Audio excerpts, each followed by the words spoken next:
de la Corte Penal Internacional una remisión por crímenes de lesa humanidad contra funcionarios de Estados Unidos por considerar que las medidas coercitivas constituyen un ataque generalizado, masivo y sistemático contra el pueblo de Venezuela.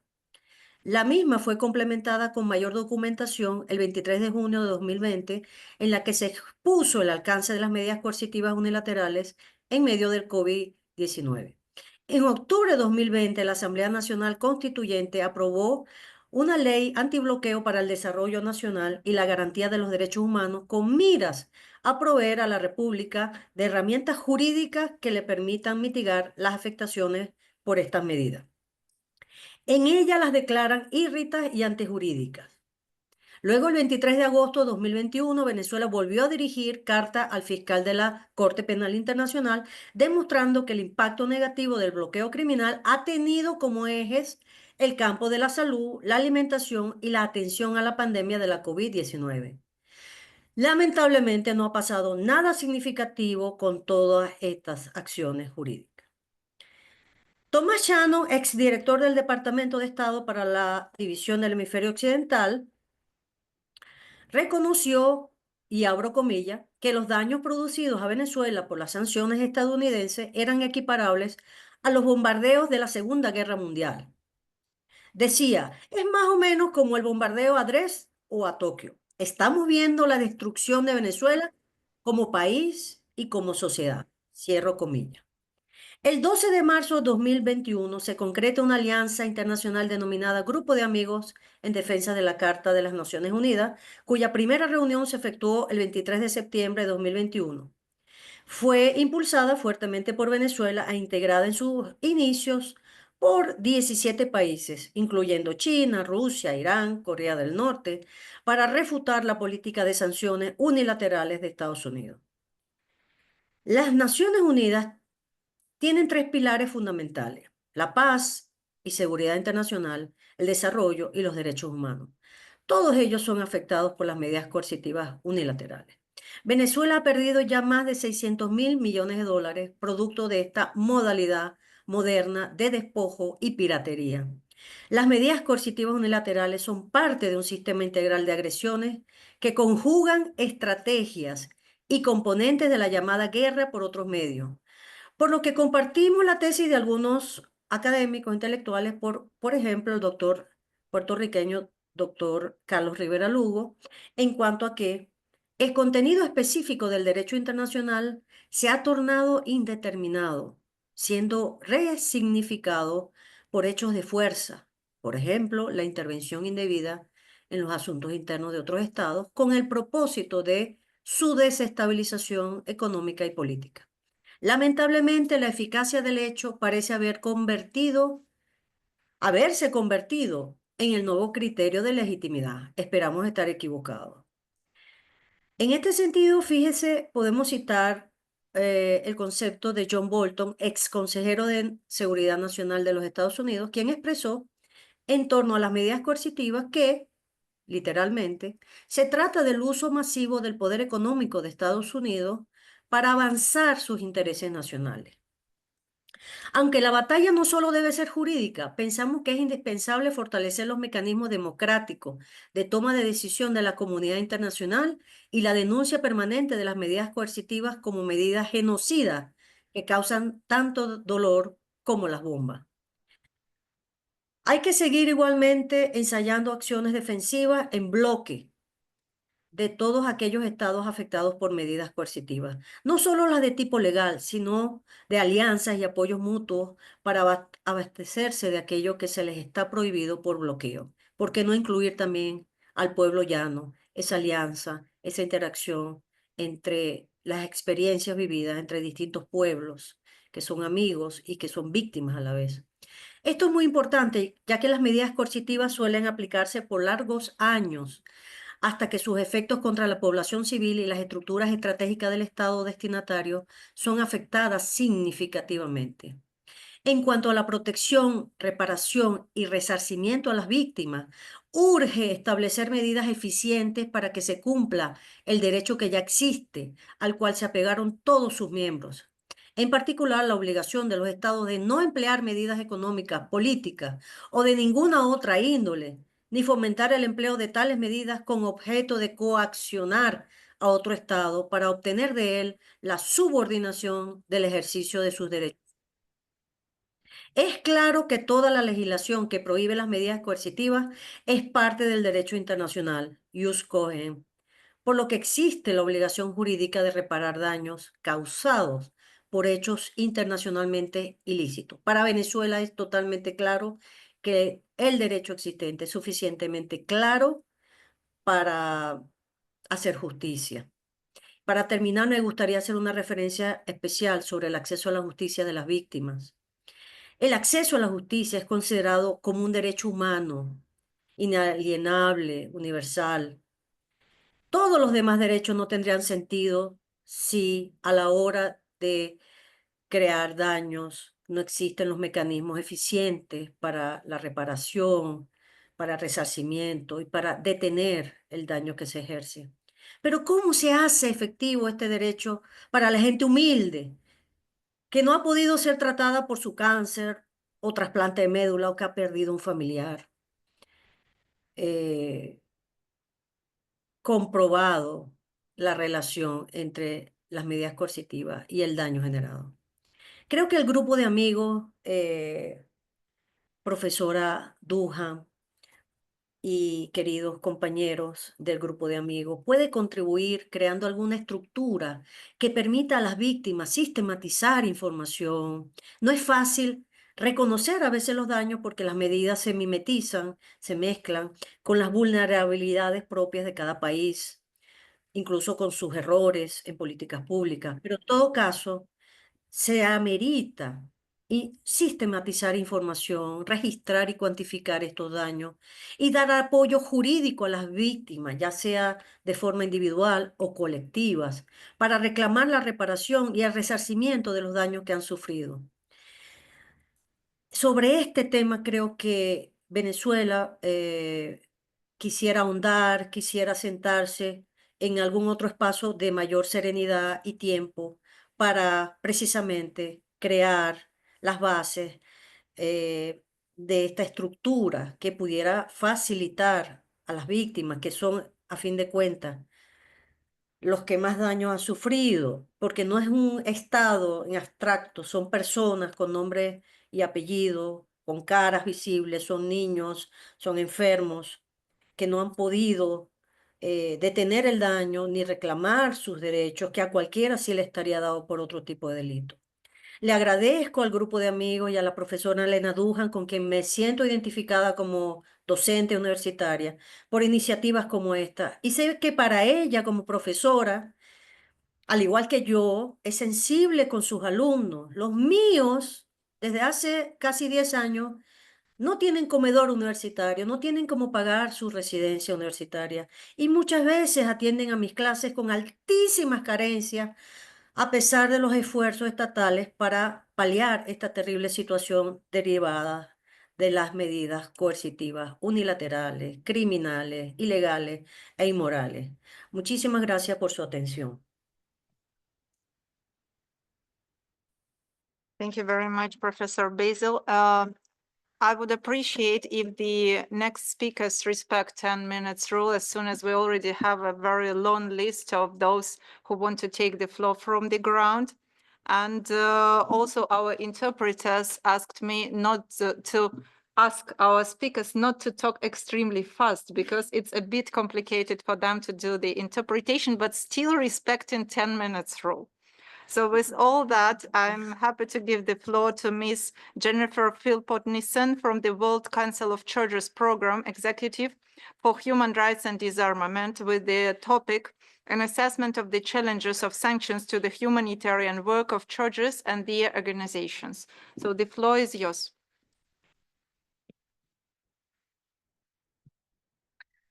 Thank you. I would also echo my thanks to the Special Rapporteur and to the Office of the High Commissioner for Human Rights for the invitation to speak.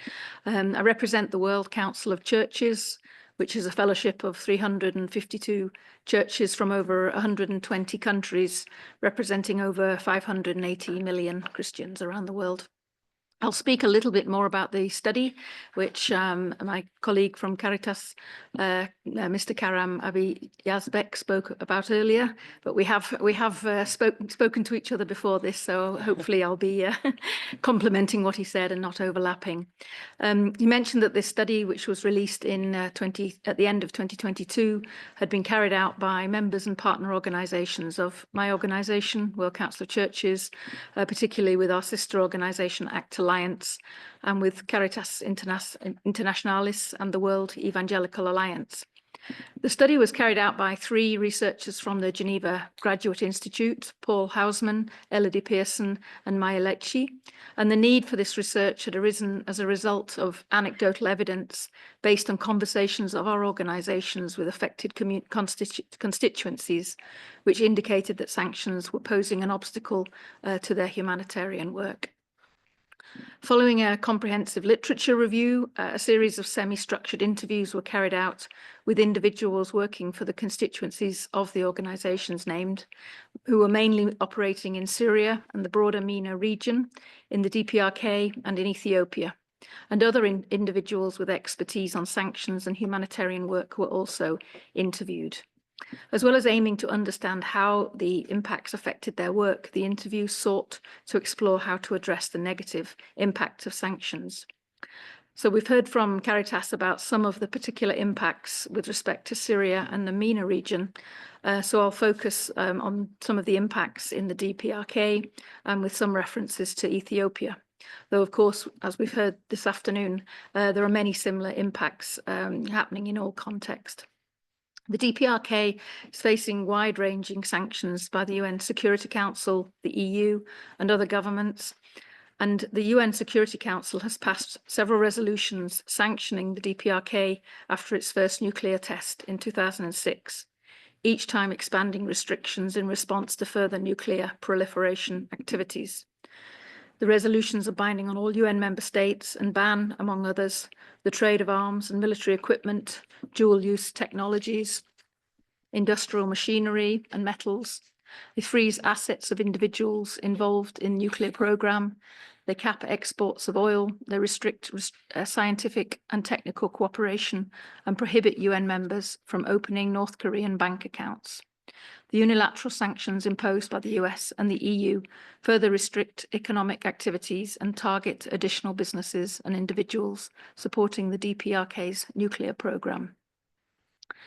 In Ethiopia, following the escalation of the armed conflict, the US President Biden signed an executive order in September 2021 authorizing the imposition of targeted financial sanctions against responsible individuals from the Ethiopian government, the Eritrean government, the Tigray People's Liberation Front, and the Amhara region government and armed forces.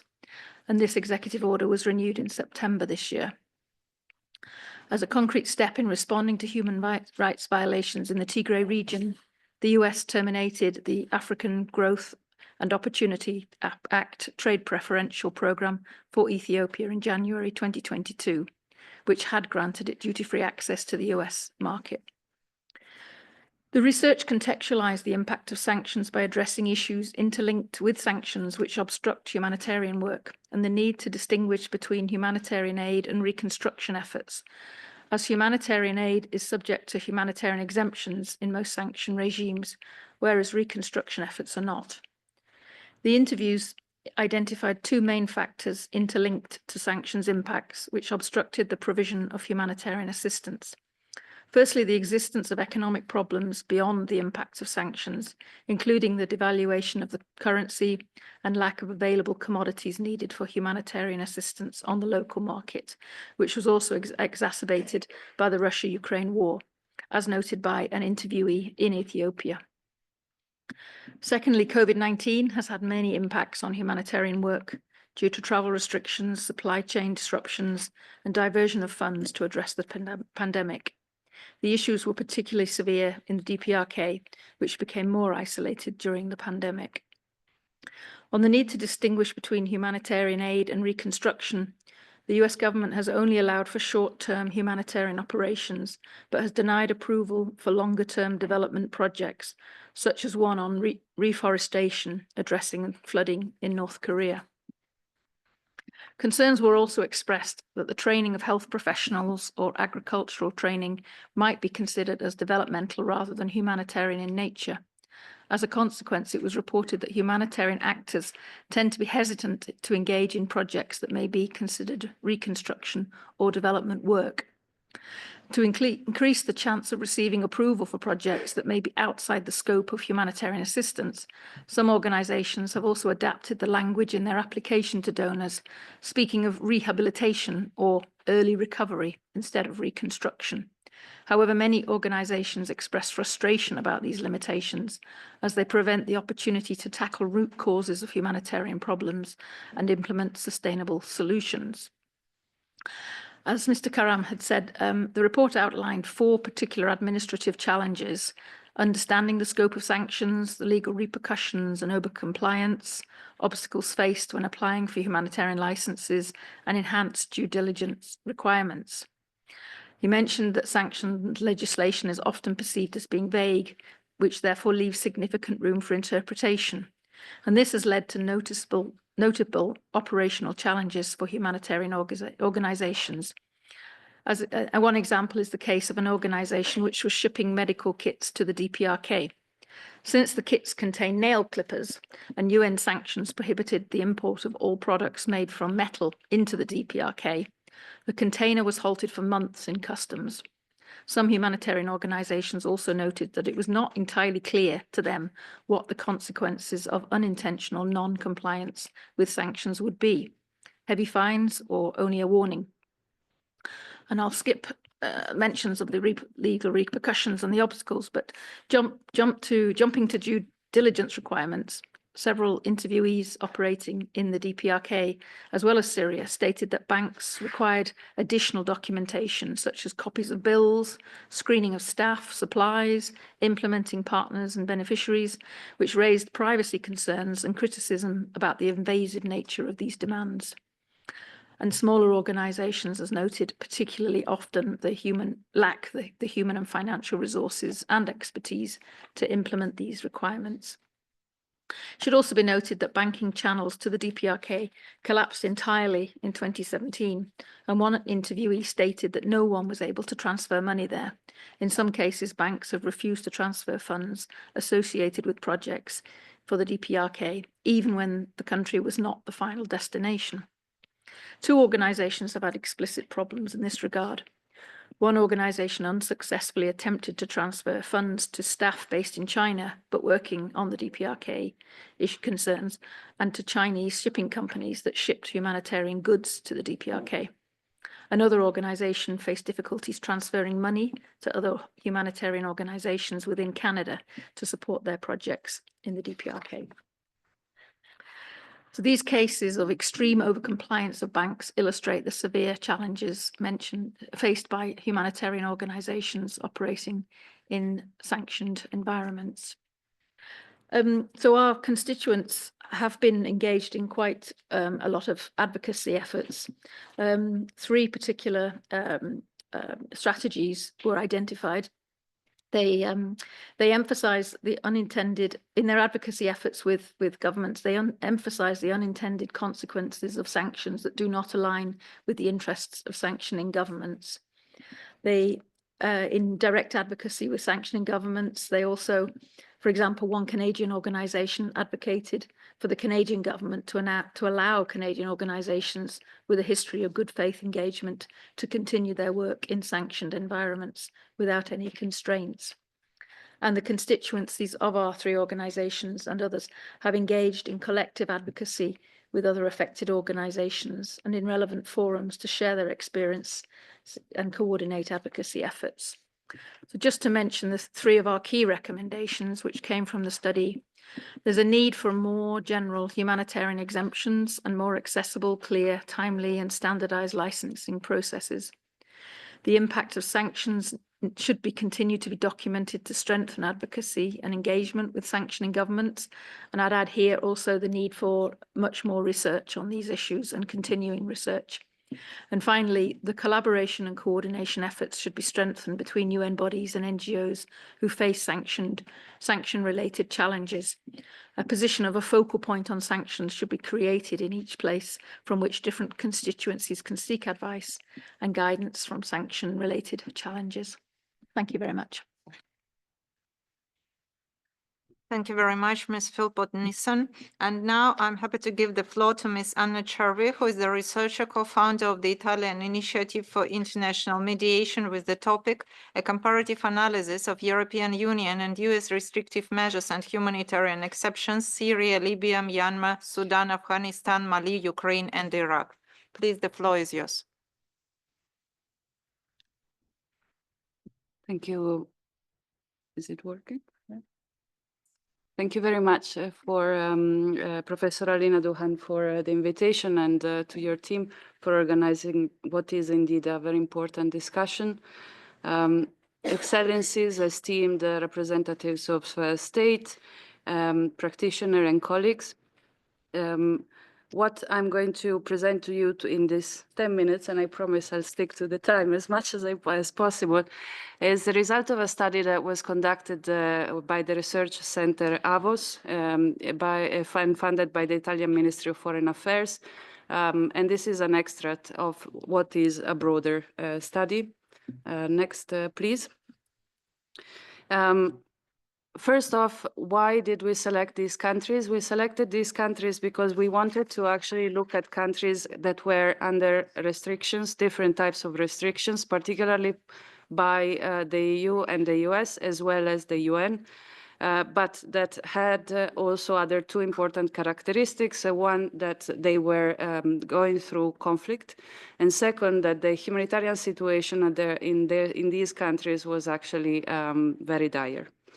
The frameworks, therefore, that we took into consideration, so the legal frameworks, were the ones of the US and the EU. Why these two? Because they are the ones that, in our view, tended to be followed the most by other countries that also applied UCMs on the selected countries.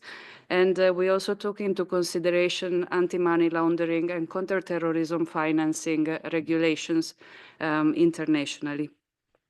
Next, please. What we looked at was whether for the selected countries, and I'm repeating, we are talking about Syria, Libya, Myanmar, Sudan, Afghanistan, Mali, Ukraine, and Iraq, there were enough safeguards in place. And for safeguards, we meant humanitarian safeguards or carve-outs. If they existed and if they were enough vis-à-vis sanctions, vis-à-vis UCMs, including also export control regulations, to ensure the timely access for their population to basic goods and services. Now, we cannot just take how humanitarian exemptions were crafted outside of the context in which they were actually inserted. And therefore, we needed to actually answer this question by also looking at, which is what we did, by looking at the restrictions that were put in place for these countries on the one hand, and on the other, what were their classifications vis-à-vis anti-money laundering and counterterrorism financing more broadly. Next, please. So I'm not going to enter into the different types of restrictions on each and every single one of these countries, but broadly, there are four elements that we need to account for when we are talking about humanitarian exemptions. First off, the type of restrictions in place. Of these countries, again, at active conflict, in an active conflict situation and a dire humanitarian condition, restrictions went from more, let's say, targeted one in Mali to what we came to define as almost embargo for countries like Syria and the parts of Ukraine that are outside of the control of the government, whereby restrictions went also into sectoral restrictions, particularly on energy and finance sector. The second element is duration. 5 out of the 8 countries that we took into consideration have been under unilateral restrictions for more than 20 years, some of them since their 70s.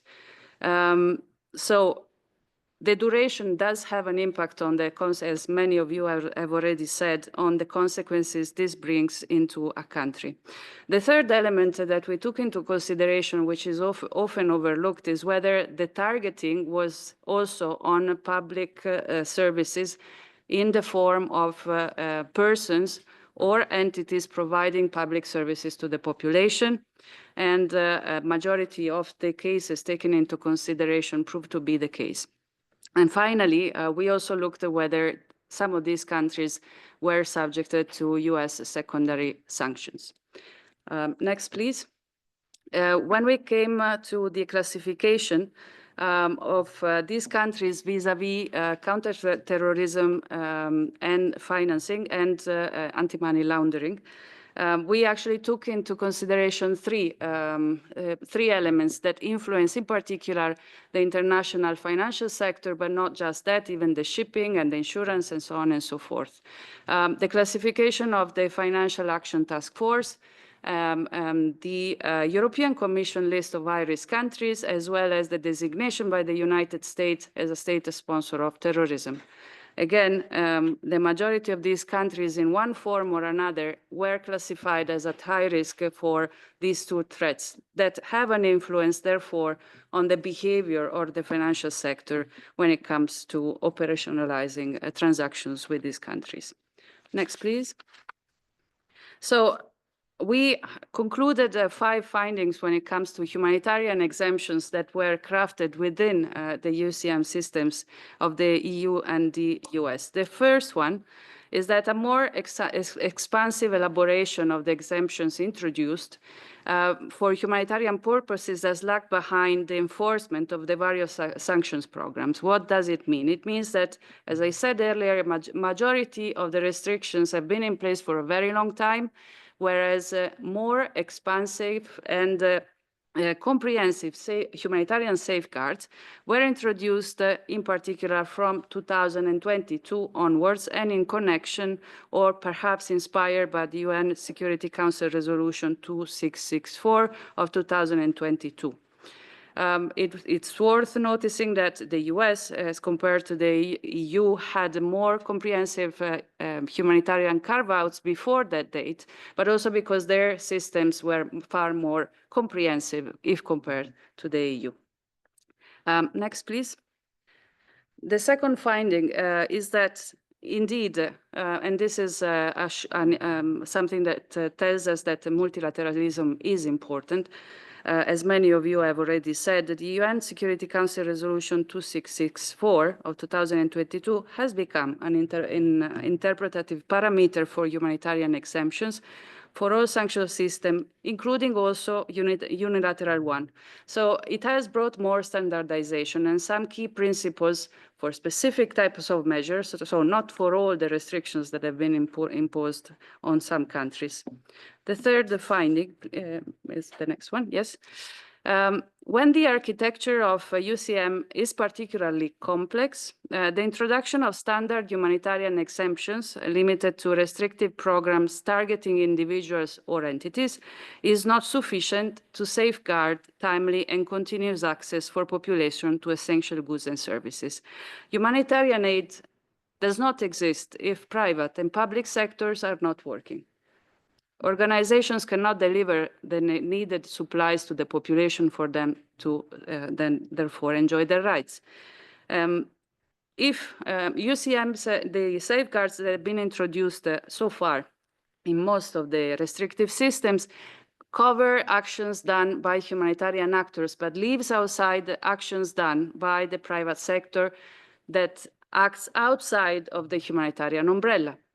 Therefore, a large part of all the transactions in certain countries is not covered by humanitarian carve-outs, and therefore encounters all the difficulties that my colleagues have already explained in their interventions.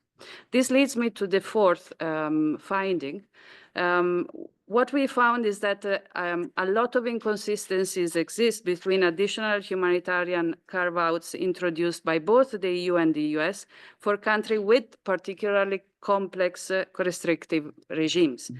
These inconsistencies are difficult to reconcile with the dramatic situation in this country from a humanitarian perspective and with the protection of basic human rights of all these populations. I'll be more specific.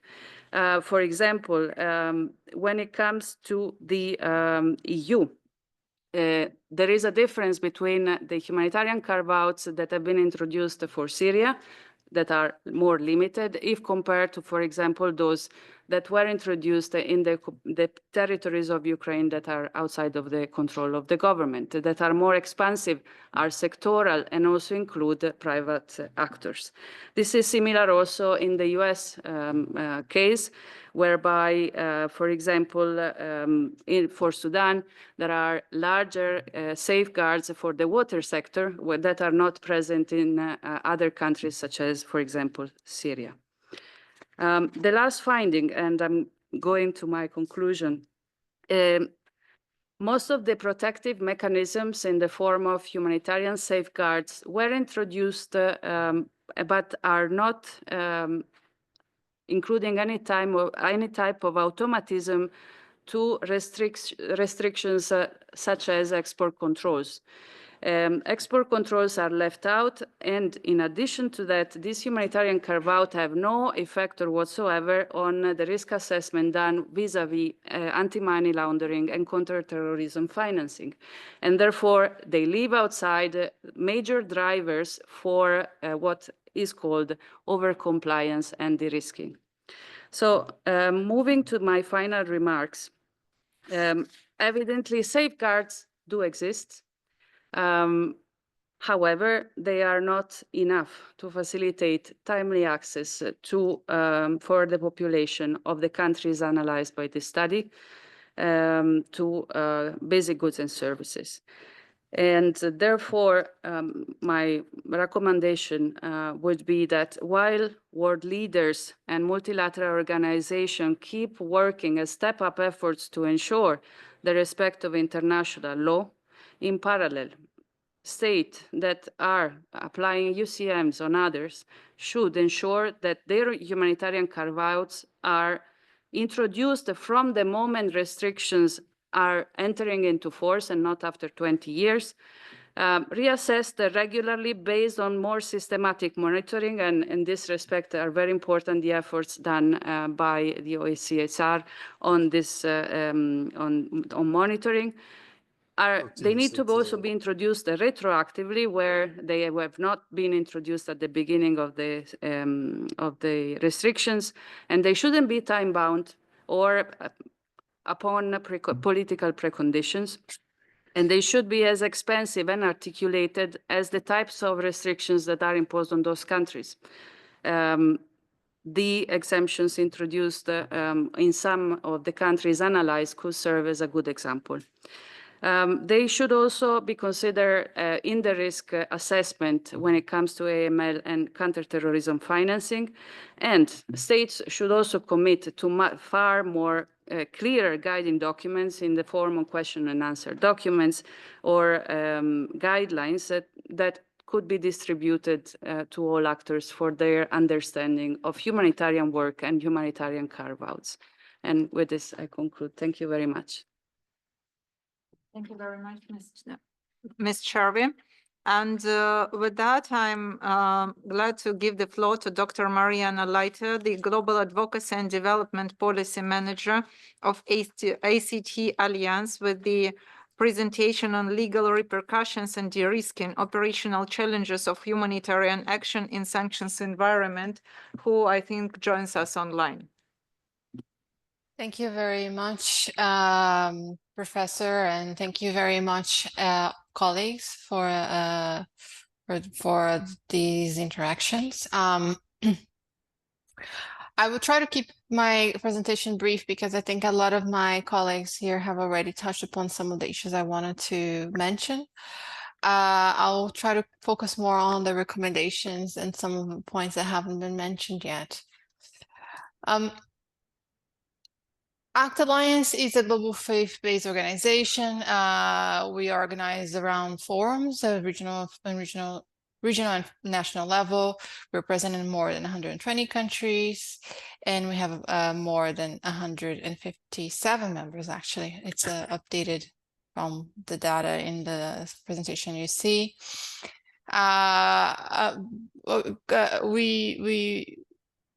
We mobilize quite a lot of funds, similar to what Caritas International is mentioned. We also have an appeal system that channels funds to particular humanitarian responses. We do that with our membership, but sometimes also with like-minded organizations, like we're doing with Caritas Internationalis in Sudan. Our humanitarian work is very much a core. It's one of our pillars. We have our humanitarian work is one of the 3 pillars. We have humanitarian work, development work, and advocacy work. And it is like our colleagues here have mentioned, based in the principles of humanity, impartiality, neutrality, and independence. And we are very much committed to locally led action. And we've been working more on ensuring that the sort of work we do is not only focusing on the realization of international human rights law, international humanitarian law, and principles, but also it's being driven by local actors and expressing the nuances in their context. Now, we, as other colleagues have mentioned, we see similar trends. We still feel that we still face significant legal risks and financial access issues.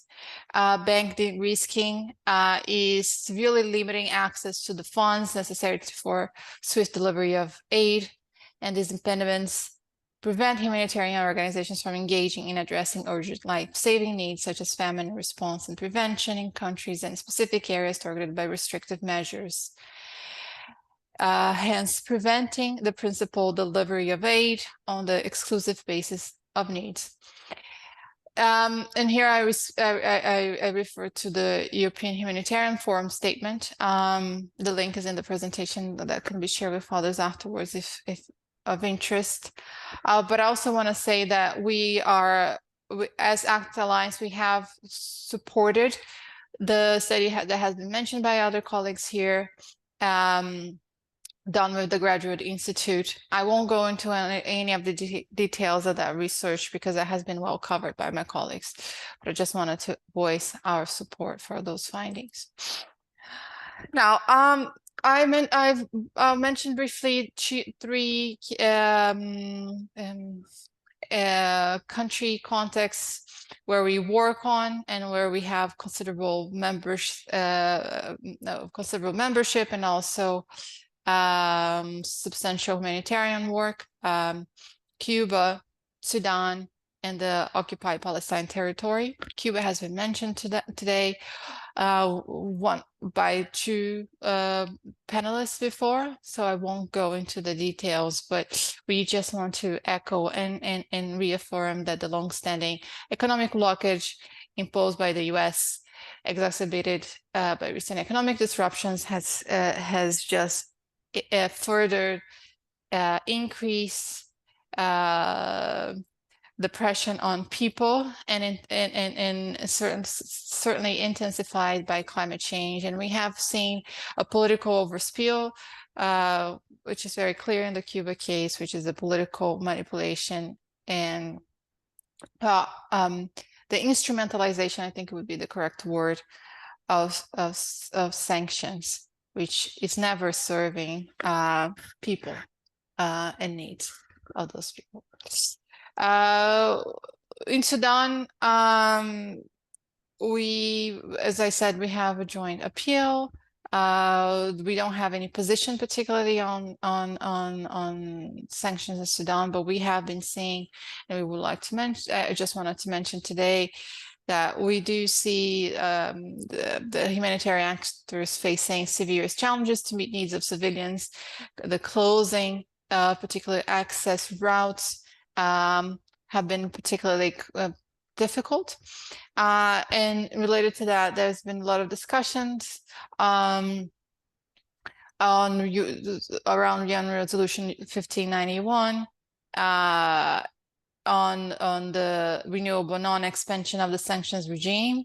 There's been strong objections from some saying it would be undermine peace efforts, but at the same time, real concerns around provisions of weapons and the continuation of the conflict. So we understand, we just wanted to, this case is mostly to say we understand the different approaches and the different positions that are at member state level, but we want to underscore and reinforce what was been saying by other humanitarian actors here is that we do need to put the humanitarian needs first and really focus on the principles such as non-discrimination and humanity. Palestine, I'll go into more detail because it hasn't been mentioned at all today. Well, not today, but not in the section of the panel. What we are seeing in OPT is that some donors are using anti-incitement clauses to increase their de-risking practices, furthering the trend to protect reputation and own assets rather than safeguard lives. And I'll try to circle back to this point when I wrap up. For instance, anti-incitement clauses are sometimes used for all new contracts with Palestine and Israeli NGOs, which excludes organizations that are incite hatred or violence from receiving certain funding. Now, the issue we see here is that the lack of clarity around such clause can be used or manipulated to the detriment of humanitarian work. For example, it's not clear if resistance would clarify as incitement, thus leading to the withholding of funding and life-saving action. Also, there's no system of checks and balances put in place to prevent third parties abusing the system and constantly submitting these cases. Now, on to the recommendations, as I know we're pressed for time, so I'm trying to speed up a bit to ensure we can hear everyone and also the audience. Our first recommendation is for all member states and donors to provide precise and detailed information on the new funding conditions that provide restrictions on access to funds, particularly clarifying terms on anti-incitement clauses and foreign agents provisions that may be misused by those wanting to politicize humanitarian responses. Second, all member states and donors to ensure that funding conditions and screening of beneficiaries are in line with international human rights law, international humanitarian law, and case law. Third, we are urging member states and donors to conduct transparent assessments and ensure that no reputation damage is done to organizations under investigation. This is certainly something we've seen repeatedly in some contexts with much concern. For all member states and donors to provide compensation for potential undue reputational damage, is that what we recommend as an act of good faith from member states and donors to demonstrate that that undue reputational damage is definitely not at the core of the policies that they put in place.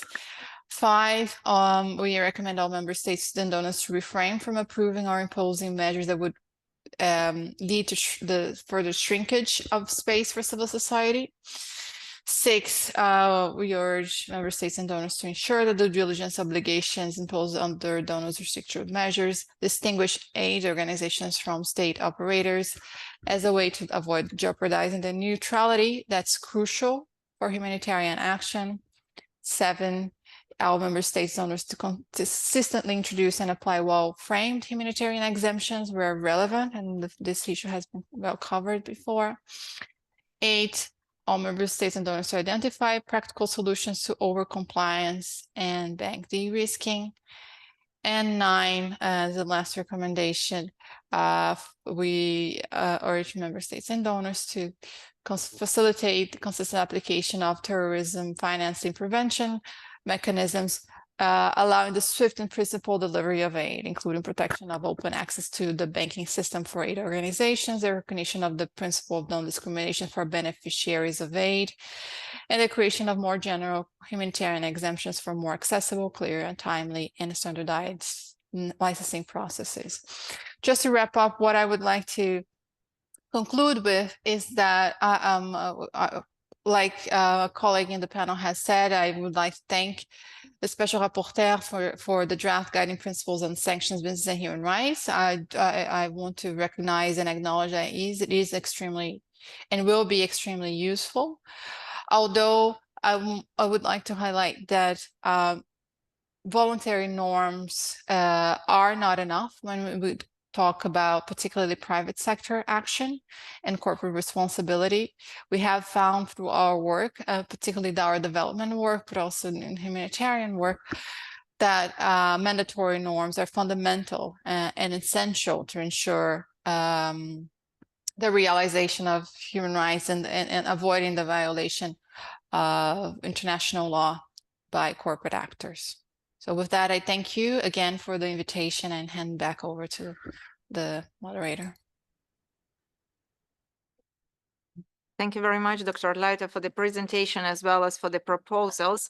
And as we have 2 keynote speakers left, if any country wants to identify the willingness to intervene, so please use your nameplates. And with all that, I'm giving the floor to Mr. Emmanuel Tronk, Syria Mission Country Director at HEKS EPER, about the direct or indirect impact of UCMs on the delivery of humanitarian aid in Syria beyond operational challenges.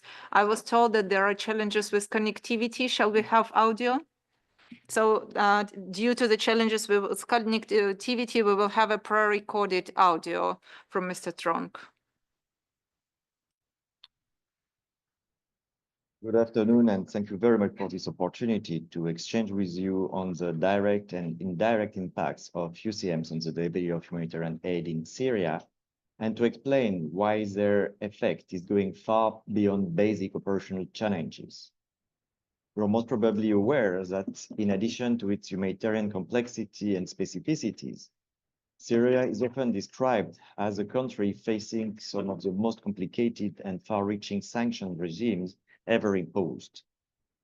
However, the challenges mentioned in this presentation are mostly affecting actors operating from Damascus. Other responders across the country and in the region are facing similar issues, since, for example, overcompliance does not respect borders or areas of control. So let's figure out how those UCMs are impacting the delivery of humanitarian aid through some basic charts. The direct operational impact is linked to UCMs targeting specific sectors and individuals or entities, and it's mainly characterized by basic daily challenges. First, restrictions in interacting with some suppliers or service providers, for example, major telecom companies or airlines. Second, by the lack of clarity regarding the level of allowed interaction with the public sector, as it is the case for the limitation related to capacity building of public servants. And third, restrictions in project scope, in particular for what is related to heavy infrastructure works that could be considered as reconstruction or activities related to the energy sector. It's also characterized by severe constraints linked to the overcompliance of the private sector, starting by issues related to bank de-risking, leading to a constantly shrinking number of banking channels, putting at risk the continuity of the delivery of the aid, and by recurrent challenges in bank transfers due to shilling effect, including lengthy and time-consuming due diligence processes and frequent transaction rejections. It has significant security and financial impact related to payment delays on the humanitarian responders. In parallel, limitations at international procurement level are reported due to the reluctance of the private suppliers to engage in transactions with Syria by fear of the sanctions. It was still recently the case of a major pharmaceutical Central Asian company, which stated its willingness to engage with Syria but only after UCMs will be lifted. But overcompliance is not limited to the private commercial sector, as also many donors are imposing red lines going far beyond the restrictions framed by UCMs. On their side, humanitarian organizations are becoming extremely conservative by fear of UCMs, developing a kind of internal shielding effect. Those last two factors, so either donors or humanitarian organizations, are in the end limiting organization scope of intervention. To theoretically tackle such challenges, different licensing processes are in place. The first category of processes is managed at organization level to engage with specific activities or designated service providers. Unfortunately, those mechanisms are unclear, complex, consuming a lot of time and resources. And meanwhile, they are difficult to handle in the frame of regular programming. They're absolutely unapplicable during an humanitarian emergency response. Above all, they are not providing enough guarantees to the private sector to avoid overcompliance on its side. The second category of licensing processes is related to international suppliers in order to be compliant with export control restrictions, mostly related to dual-use goods procurement. Similarly to the previous category, those processes are very complex and lengthy and quite discouraging in the end for the suppliers. In parallel to derogation and specific licenses mechanisms, several humanitarian exemptions are in place, but the scope is still too restricted. They are not harmonized between jurisdictions and do not protect against potential exposure to US secondary sanctions, and thus do not tackle the overcompliance related challenges. Let's not focus on what could be called the indirect impact of UCMs on the delivery of humanitarian aid due to sanction effect on the population of Syria and on the public sector. Even if UCMs cannot be considered responsible for all the issues affecting the population of Syria, they have undeniable direct and indirect impact on different sectors, in particular through what could be called the waterfall effect, meaning the impact a targeted sector will have on another one which is not theoretically not targeted. By their accumulation and combination with other factors, such as natural ones, earthquake, drought, and the conflict root causes and consequences, UCMs are the main aggravating factor of the population suffering and are de facto increasing the need for humanitarian aid. In parallel, UCMs are undermining humanitarian response by limiting, as previously mentioned, the scope and the impact of the activities, but also delaying the project's implementation. UCMs are increasing the cost of the humanitarian response by increasing the volume of work, by creating good scarcity and increasing imported good cost and insurance cost, by boosting the reliance on unregulated black market, by adding extra layers of compliance control, and by forcing an adjustment of the activities to compensate, for example, the lack of energy. Altogether, we can say that UCMs are vulnerating the humanitarian principles. And in a survey done in 2022, it was highlighted that 10% of the organizations operating from Damascus were discriminating their staff during recruitment processes based on their country of origin in order to reduce potential sanction exposure. On the other side, by their political dimension and being imposed by governmental entities, UCMs are going against fundamental humanitarian principles by tacitly and explicitly including references to parties in the conflict and introducing double standards. As conclusions, I would like to highlight 3 points. From a conceptual perspective, first, trying to distinguish the impact of the UCMs on the humanitarian aid delivery from the impact of the population is not relevant, as both are closely interlinked and humanitarian aid is at the service of the population. Second, while being better than nothing, exemptions and derogation at humanitarian level have a limited impact on the daily challenges and do not tackle any of the deeper issues represented by UCMs in terms of creation of humanitarian needs. And they are, on the contrary, somehow supporting the dichotomy between the population in general and the humanitarian aid. And then from a practical perspective, the third point I would like to add is that besides the legitimate questioning we have regarding UCM's legality, there is an extremely urgent need to alleviate part of the suffering of the population by lifting the sectoral measures negatively impacting access to water, food, health, education, employment, and in particular by lifting the measures targeting the energy sector. Thank you very much.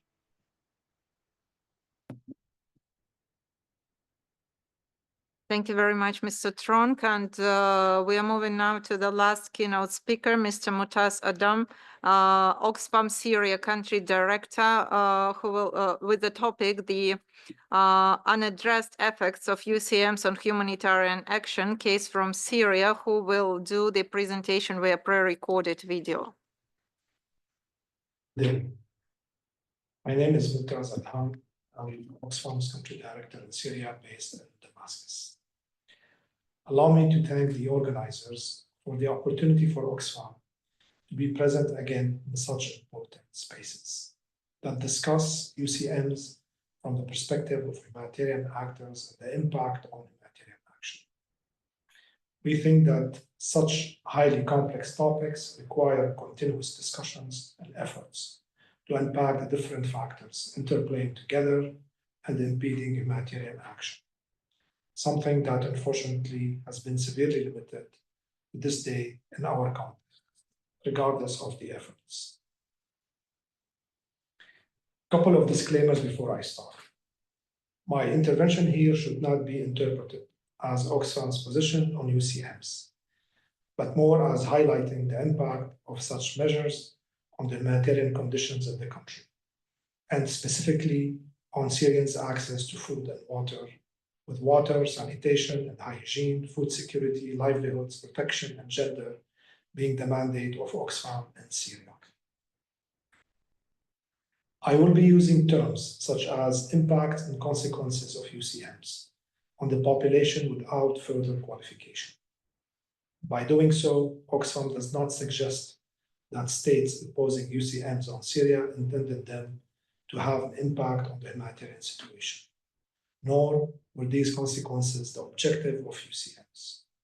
You will hear me speaking about the WEF nexus, and by it, we mean the interconnections between water, energy, and food, with the synergies, conflicts, and trade-offs that arise from how they are managed.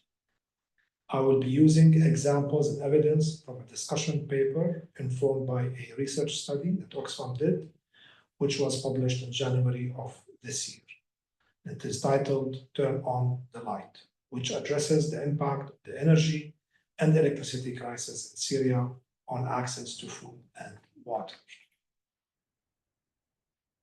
I have witnessed the deterioration of the humanitarian situation in the country year after year, and the gradual decline of public services, which today are extremely limited and are impeding Syrians' ability to rebuild their lives. The erosions and almost complete absence of basic services is persistently adding stress on households, with prices of basic goods and services are skyrocketing at an alarming momentum. Of course, one of the consequences of UCMs is overcompliance, and this comes in a form of delays in the transfer of funds to Syria, which limits timely implementation of operation. Chilling effects is another one, and on the private sector is exacerbated by restrictions as part of the UCMs on some parts of the Syrian banking system and the risk of being exposed to US secondary sanctions when sourcing goods and services from the international market.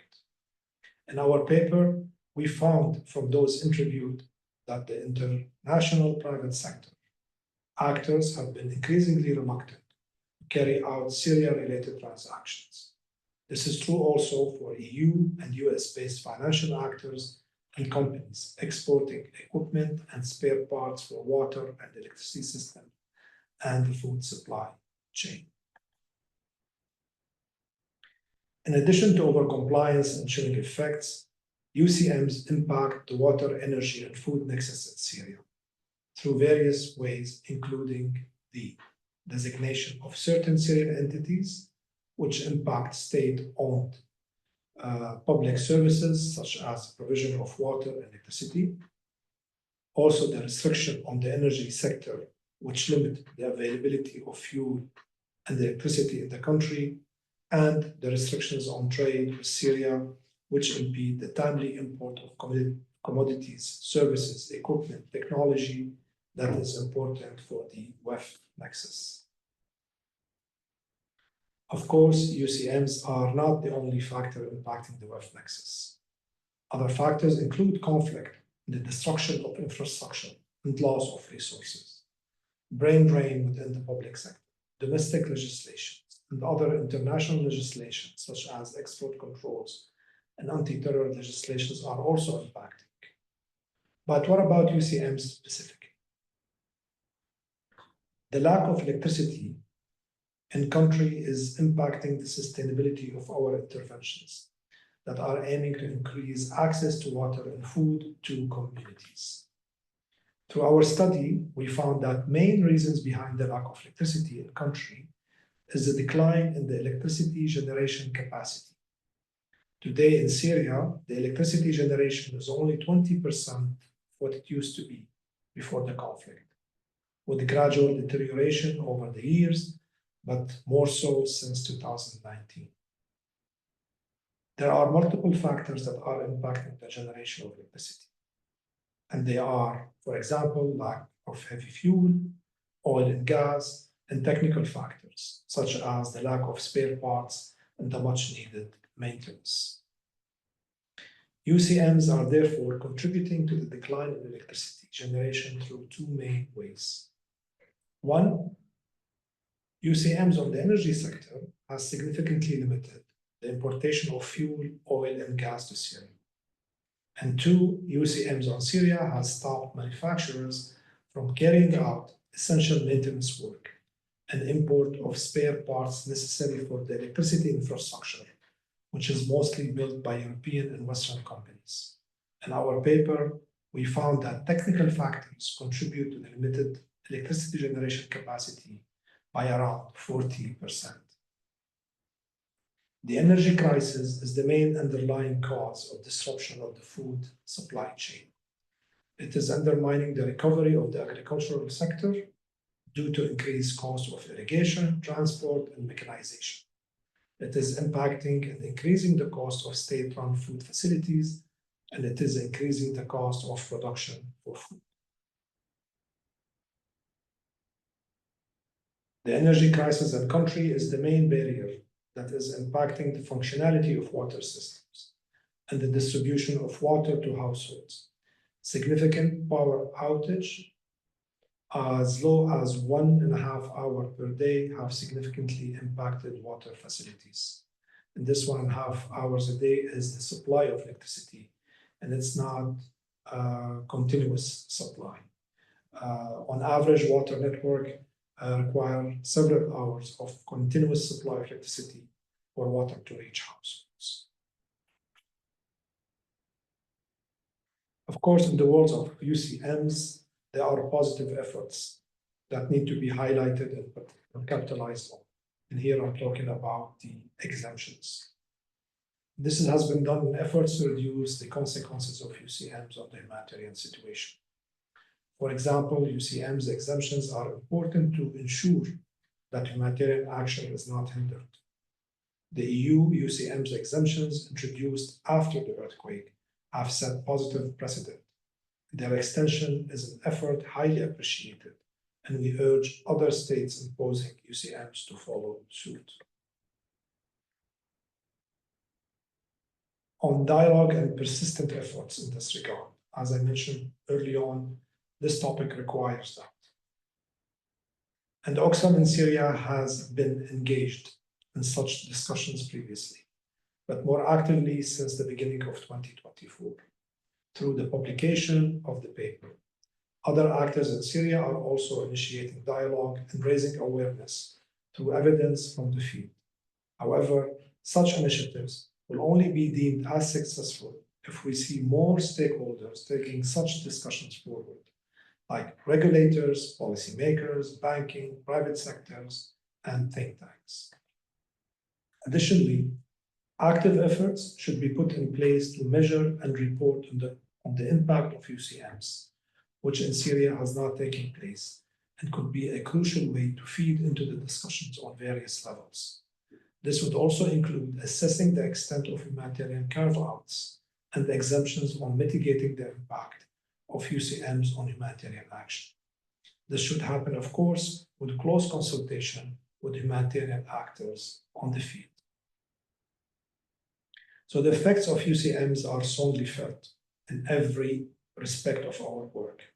For example, the risk of being exposed to US secondary UCMs impacts the supply of goods and services from the international markets, despite the humanitarian exemptions.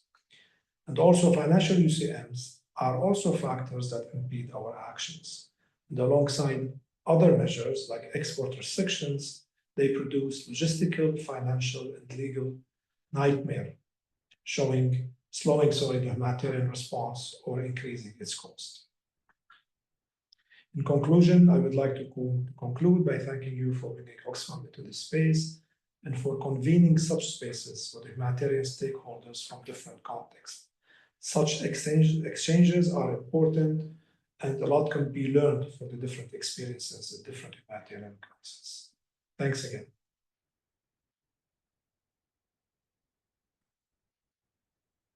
Thank you very much, Mr. Adham, for your presentation and sharing the views. So we are done with the list of the keynote speakers. I received the list of those who expressed interest to take the floor from the ground, and the list is 18 persons. So therefore, in order to give the possibility to share the views, I would appreciate staying within 2, maximum 3 minutes time with your presentation. And with all that, I'm giving the floor to Monitor Bai from UNDP Syria. Please, the floor is yours.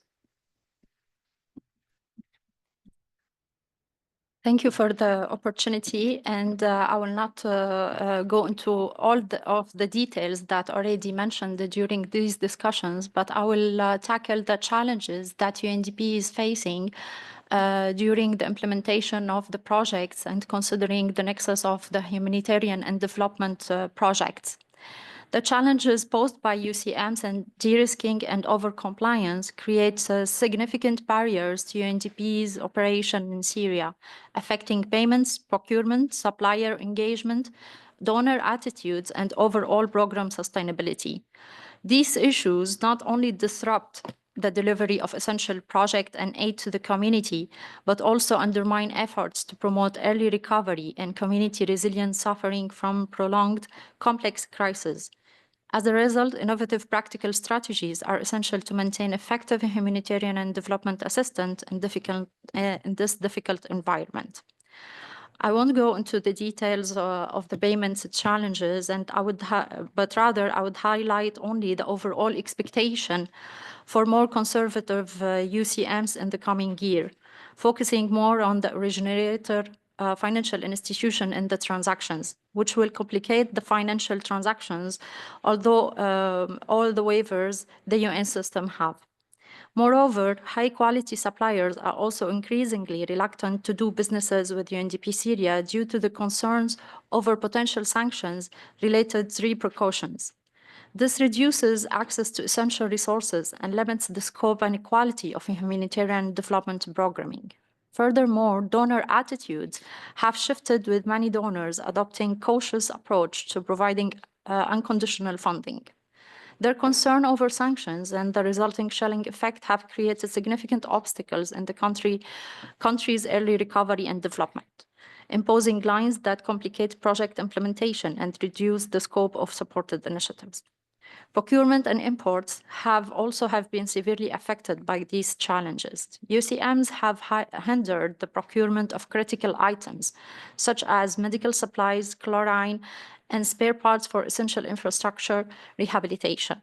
For example, a project to rehabilitate a Japanese-built water pumping station in rural Aleppo was abandoned due to inability to import Japanese manufactured parts as a result of restriction from the supplier's bank. Depriving vulnerable communities of access of drinking and irrigation water. The import of IT equipment and services such as services, software, and high-end telecommunication hardware has been also disrupted, as many of these services are under sanctions by the Bureau of Industry and Security, not only the financial transaction of the Office of Foreign Asset Control.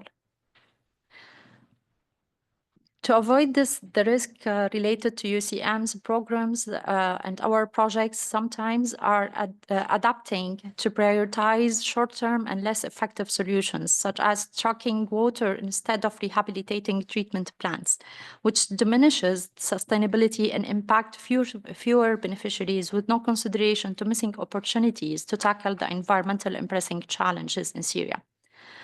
The inability to procure essential parts for WASH and energy sectors further restricts the reach of critical services in rural areas. Large-scale rehabilitation projects such as Euphrates hydraulical power plant have been cancelled, worsening vulnerabilities in affected region. As a result, projects with transformative potential and those enhancing community resilience infrastructure are often delayed or abandoned due to the logistical and financial constraints. The cancellation of this Euphrates hydroelectric power plant project, for example, severely impacted power supplies for millions, including drinking water systems and irrigation network in conflicting affected areas. The delay in payments and project implementation also pose a reputational risk to UNDP, damaging its relationship with suppliers and partners and making future collaborations more difficult. To address these challenges, several recommendations are proposed on the short-term achievable level until long-term consideration of lifting or limiting the UCM's effect are considered. First, advocacy for broader and clearer exemptions for humanitarian aid and particularly in importation of essential supplies and the facilitation of financial services is crucial.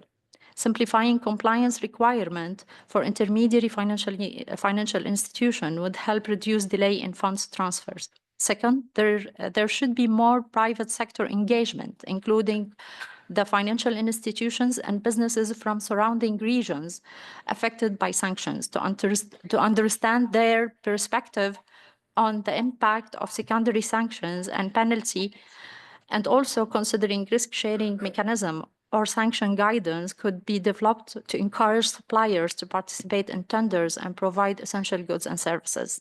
Lastly, considering full project-specific licensing would help navigate the complexity of the UCMs, whether related to the financial transactions, products, or easing the implementation process and facilitating humanitarian efforts, where legal support is needed to formulate more streamlined processes. Thank you. Thank you very much. And I would really appreciate that the following speakers stay really short. Otherwise, we will not be able to give the floor to all of them. And currently, I'm giving the floor to Baloy Shyam Kumar, HRC, Right to the Information Trust. Please, the floor is yours.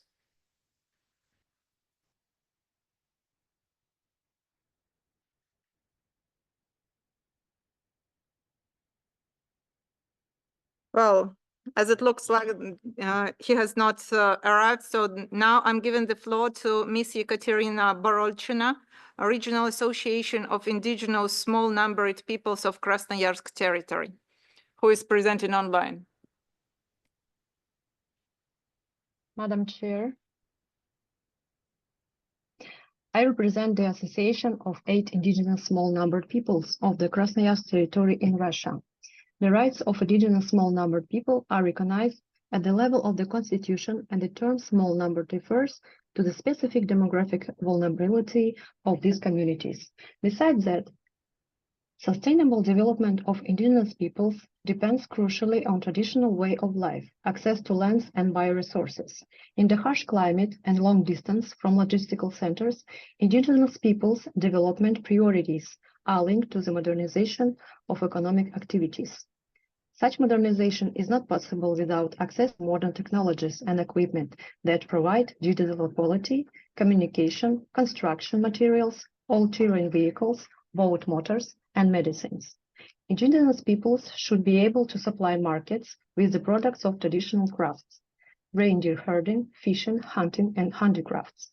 Over the past few years, indigenous peoples in my socio-cultural region have faced barriers to accessing these technologies and materials that puts already vulnerable communities in an even more difficult socio-economic situation. A large number of reindeer herders, hunters, and fishers were left without communications and means of transportation.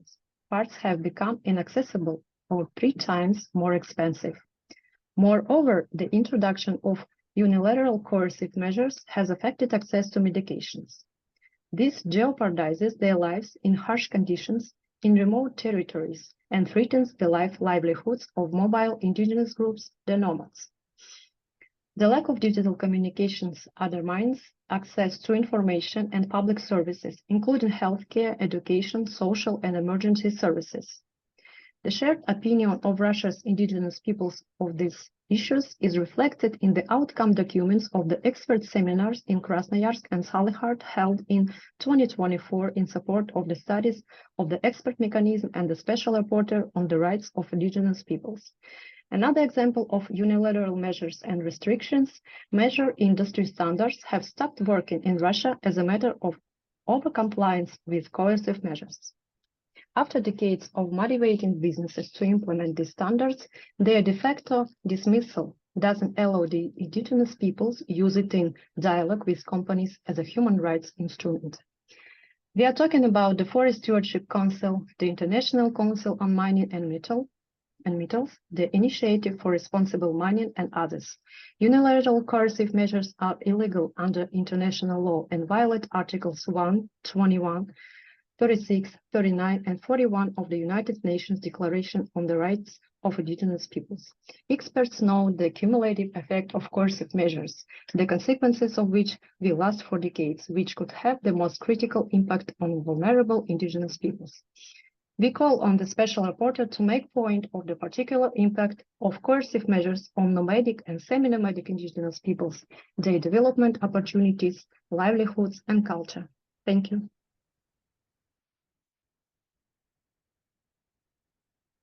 Thank you very much. And now I'm giving the floor to Ruo Yao Zhou from the Nanjing World Youth Development Service Center. Please, the floor is yours.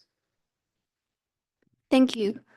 Honorable delegates, esteemed college, good afternoon. As a representative of the Nanjing World Youth Development Service Center, I would like to elaborate on 2 challenges related to UCM that hinder our ability to effectively implement our programs. First is financial constraint and fundraising difficulties, and the second is limited communication channels. The financial landscape for our organization become increasingly challenging, particularly due to overcompliance of financial institutions with unilateral sanctions. This situation presents limited funding opportunities. The perception of high risk associated with sanctioned regions can deter potential donors and funding partners from supporting our initiative. As a result, we may miss out on valuable partnership or grants that could enhance our capacity to deliver programs.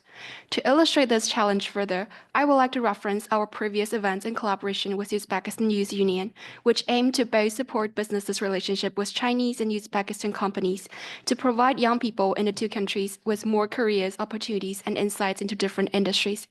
In organizing this event, we're realizing the importance of building a robust financial support system to ensure the success of cross-border initiative.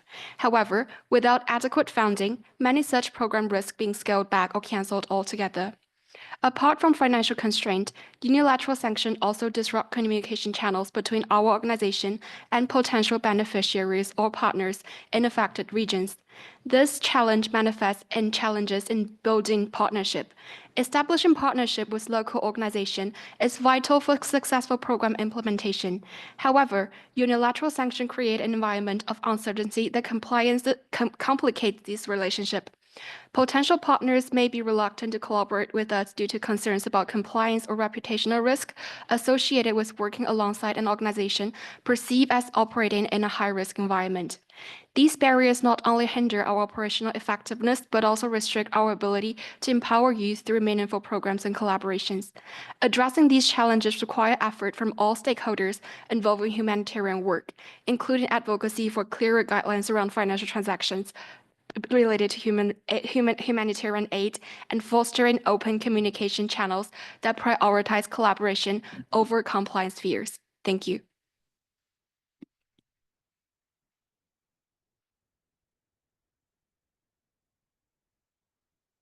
Autism Association via video statement. Delegates, the Iran Autism Association extends its gratitude for the opportunity to address this esteemed conference. We affirm our support for guiding principle on sanctioned business and human rights, which serve as the essential framework for ensuring that sanctions do not inadvertently harm vulnerable communities. Our statement today seeks to underscore the profound impact of sanctions on individuals with autism spectrum disorder in Iran to advocate for their protection under this guiding principle. While sanctions may primarily aim at the political or economic entities, they can have forcible consequences for individuals with ASD, creating barriers to essential healthcare, education, and social inclusion. Sanctions impede access to the standardized diagnosis tool for international providers, while financial transaction restriction delay timely and accurate diagnosis, critical for early intervention. These ultimately affect long-term outcome for individuals with ASD. We specifically urge adhere to guiding principle 2, 3, 5, 6, and 17 to ensure that sanctions protect vulnerable population and uphold their access to the necessary services. Beyond diagnosed individuals with ASD face diminished opportunity for employment and social inclusion, largely due to the limited access to early intervention, specialized education, and therapeutic support. This situation proposes a cycle of the disadvantage, which stand in violating of principle of non-discrimination and the equality of human rights. According to the principle of 3 and 5 of the guiding principle. Despite Iran's robust domestic pharmaceutical industry, sanctions still restrict access to essential medicine for ASD, forcing families to restore the potentially low-quality alternatives.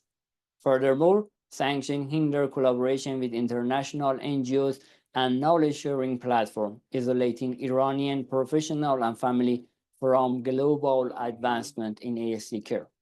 The Iran Autism Association urged this conference to recognize the served effect of sanctions on individuals with ASD.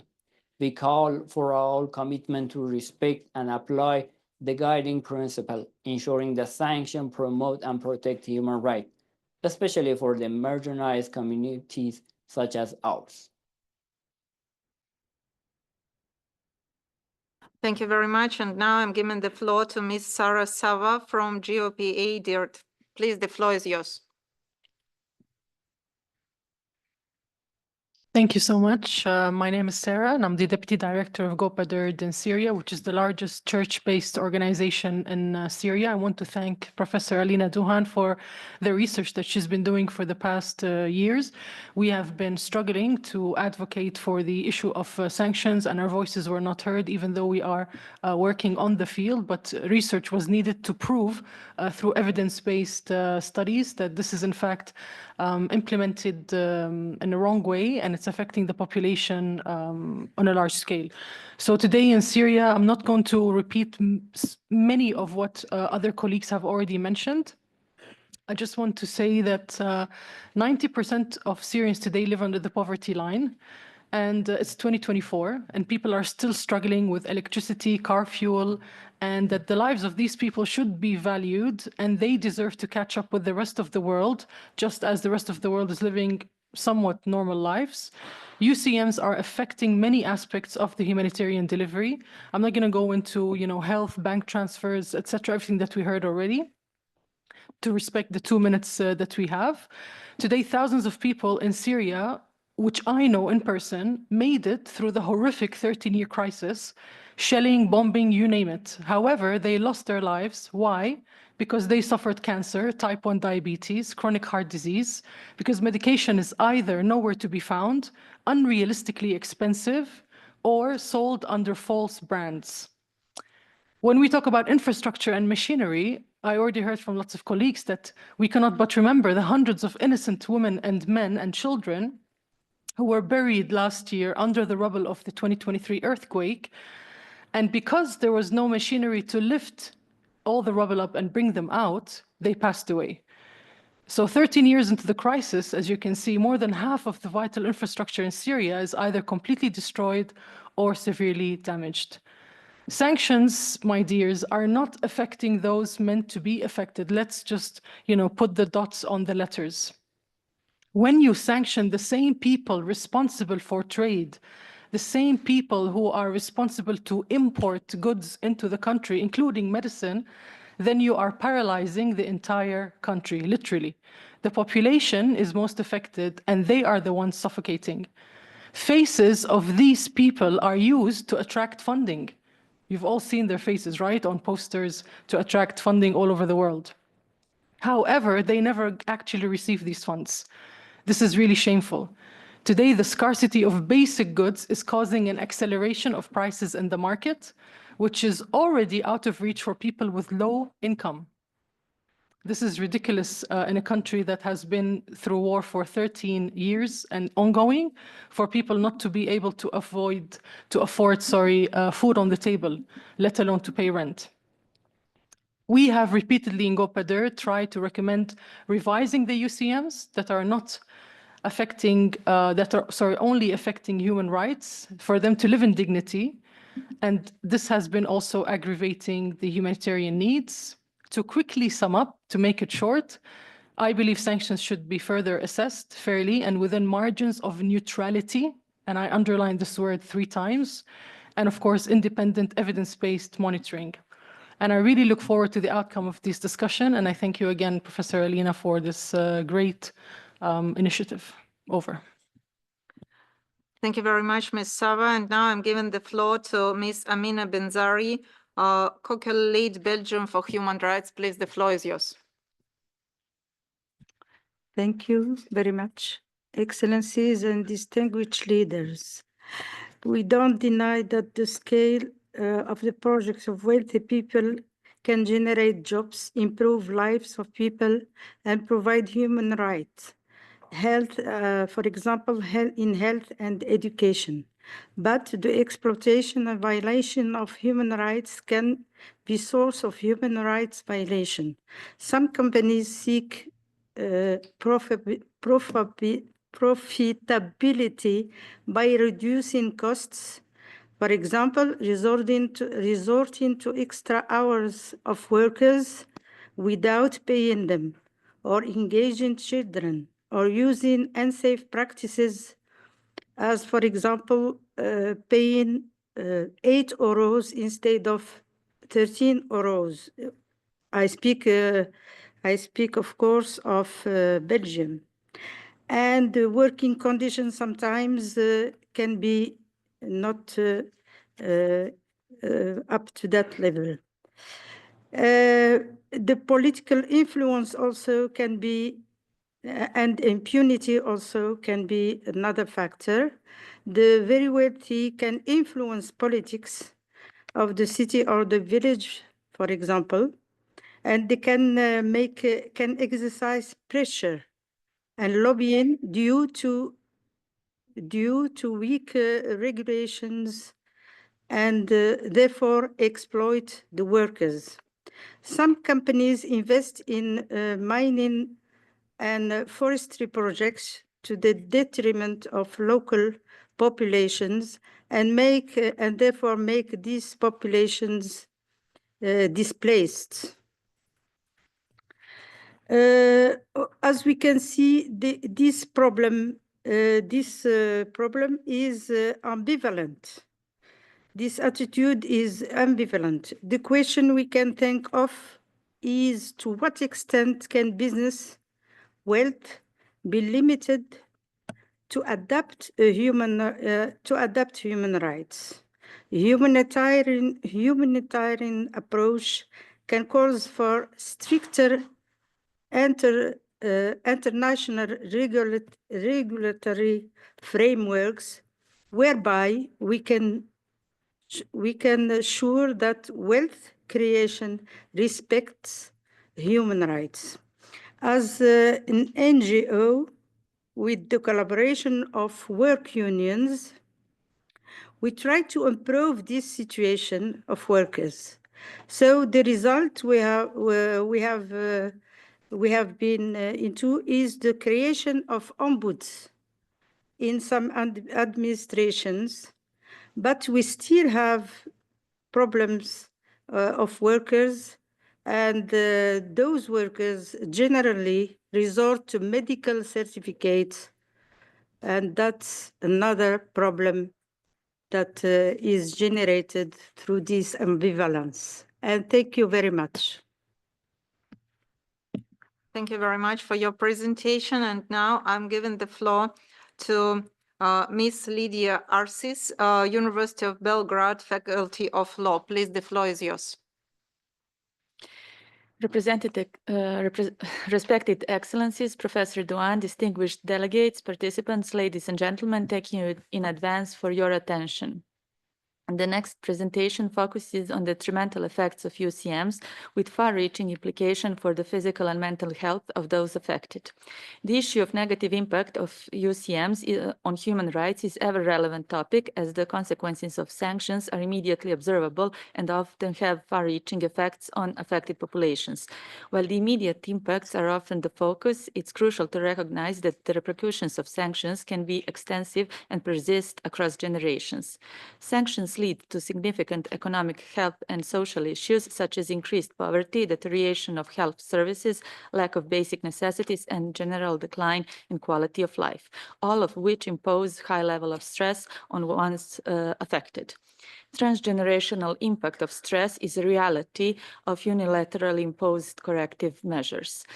Stress resulting from sanctions does not only affect current generation, but also has profound implications for future generations. Research has shown that stress can alter gene expression in parents, and these epigenetic changes can be inherited by their offspring. Studies on Syrian refugee children have highlighted the lifelong impacts of war-induced DNA methylation changes on brain development and long-term health. This demonstrates that the biological toll of stress can be transmitted across generations, emphasizing the need for addressing the root causes of stress-affected populations. Gene stress interactions play a crucial role in how stress affects the physical health. Studies have shown that polymorphic variations in genes can modulate psychological reactions to acute psychological stressors, leading to distal outcomes such as hypertension, post-traumatic stress disorder, and aggressive conduct. Several other studies have examined the impact of parental trauma on children, revealing that trauma can impair parents' mental health and their ability to provide positive parenting, thus affecting children's development. For instance, research on previously deployed military parents has shown that parental PTSD is associated with poor child outcomes, such as increased internalizing problems and poor socio-emotional adjustment. Research also shown that trauma experienced by Holocaust survivors has been passed down to their children through the epigenetic changes. A study found that children of Holocaust survivors exhibited epigenetic changes in FKBP5 gene, which is linked to stress responses. These changes were associated with higher level of depression and anxiety in the offspring. Another study highlighted that the long-term effects of trauma on the second and third generation of Holocaust survivors induced higher level of psychological distress and less positive parenting representations. Comparison of effects of war with effects of UCMs was brought today by their excellencies, highlighting that the consequences they cause are equally devastating to physical and mental health of those affected by UCMs. In conclusion, while the immediate negative effects of sanctions are well documented, it is essential to recognize their far-reaching and transgenerational impact. The international community must prioritize efforts to mitigate those effects through comprehensive and sustained humanitarian interventions, support for affected populations, and robust political dialogue. Addressing the root causes of stress and trauma is critical to prevent long-term negative health outcomes and to protect future generations from enduring consequences of sanctions. As we move forward, it's imperative to implement measures that do not only address the immediate humanitarian needs, but also consider the long-term well-being of individuals and communities affected by sanctions. Thank you. Thank you very much. And now I'm giving the floor to Michael Cunningham, World Affairs Council of Austin, via video address.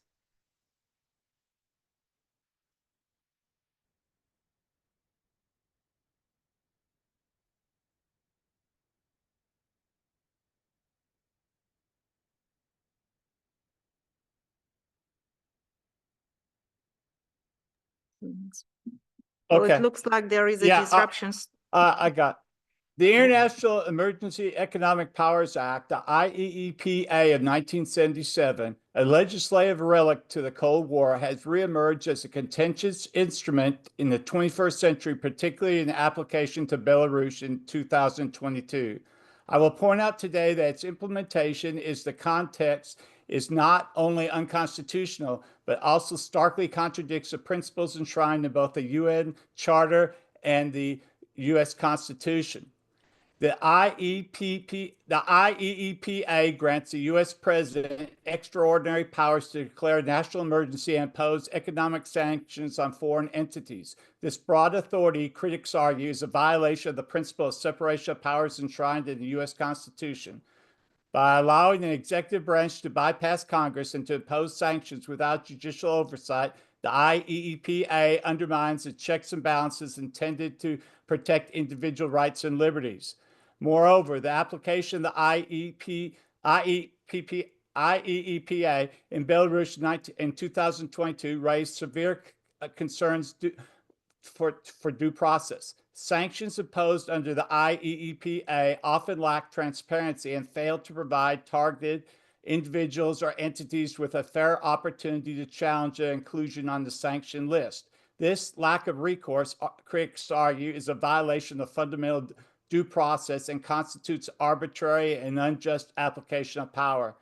Furthermore, compounding the issue, the use of this against Belarus has been criticized for its blatant disregard of the UN Charter and international law. The UN Charter emphasizes the principle of non-interference in internal affairs over sovereign states and promotes a peaceful and resolution of disputes. The unilateral imposition of sanctions through the IEEPA without consulting or approval of the UN Security Council undermines core principles. Furthermore, sanctions imposed by the IEEPA have been accused of causing widespread humanitarian harm in Belarus. By disrupting essential trade, finance, and humanitarian assistance, these sanctions disproportionately affect ordinary citizens, exasperating existing economic hardships and hindering development efforts. This raises questions about whether the application is truly aligned with international humanitarian law. The application of the IEEPA in Belarus highlights a larger issue, the need for a comprehensive review and reform of this act to ensure the compliance with both domestic and international law.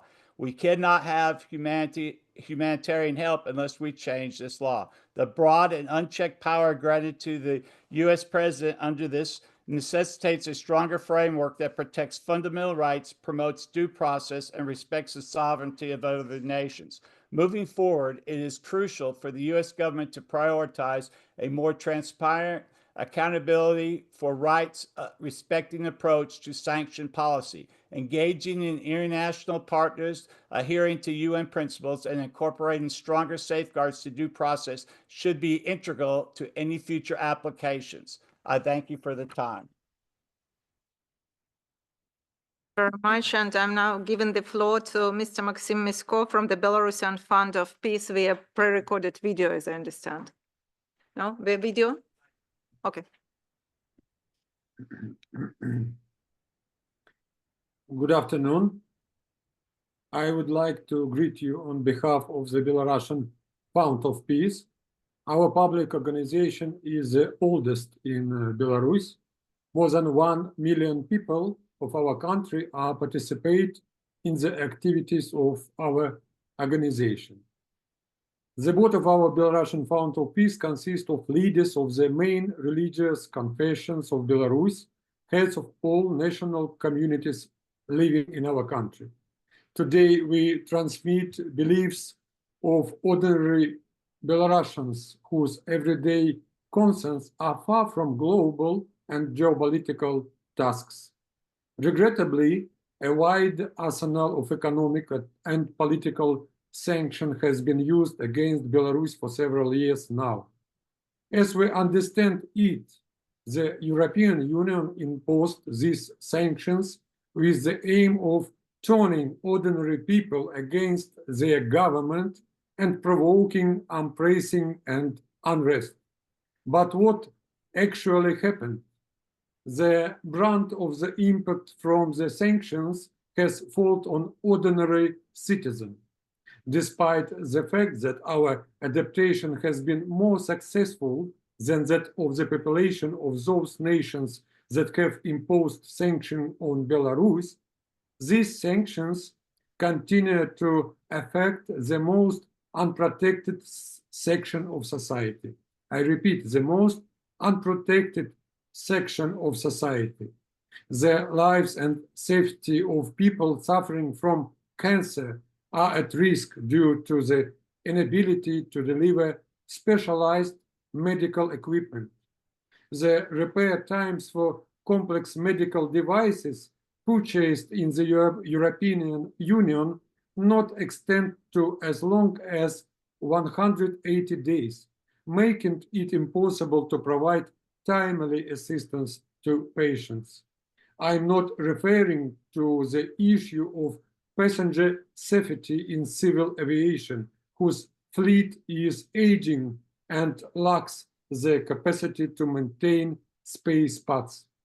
As a result, the sanctions imposed on Belarus have not led to division of the citizens of our country or a conflict between them and their government. We are more united than ever with each other and our government. But what is most tragic is that these measures are dividing and embittering people of different countries against one another.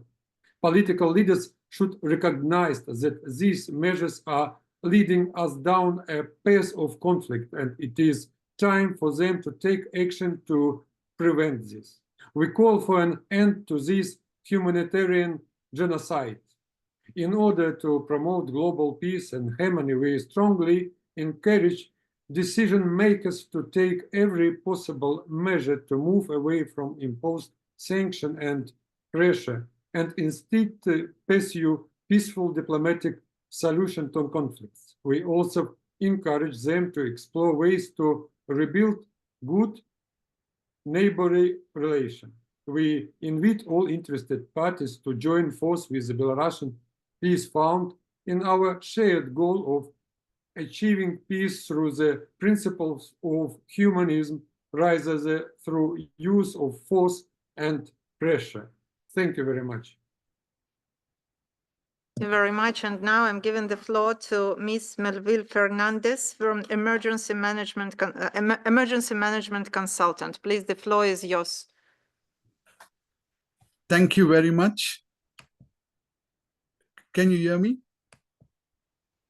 Yes, please go ahead. Okay. Yes, I'm Melville Fernandez here as an independent consultant. I've previously worked with the Caritas organization. I'm more interested to give a perspective of the Australian NGOs working in highly volatile regions, including Afghanistan, Palestine, and many of the other countries mentioned over the whole day session. And also highlight some of the main issues. 7 main issues that I listed are compliance and sanctions, under this, the international and Australian sanctions specifically, which navigate complex international sanctions regimes, which are often imposed in countries like Afghanistan, Palestine, Myanmar, due to political instability, the human rights concerns, and also security risk. The anti-terrorism financing laws, Australian regulations such as the Australian sanctions regulations and the Australian Criminal Code require NGOs to ensure their funds do not support entities linked to terrorism. I think this complicates the ability of NGOs to work in areas of highly complex issues. Due diligence and risk assessment, I think Australian NGOs must ensure that they are not inadvertently violating sanctions, which means conducting extensive due diligence, which creates a hindrance for local organizations.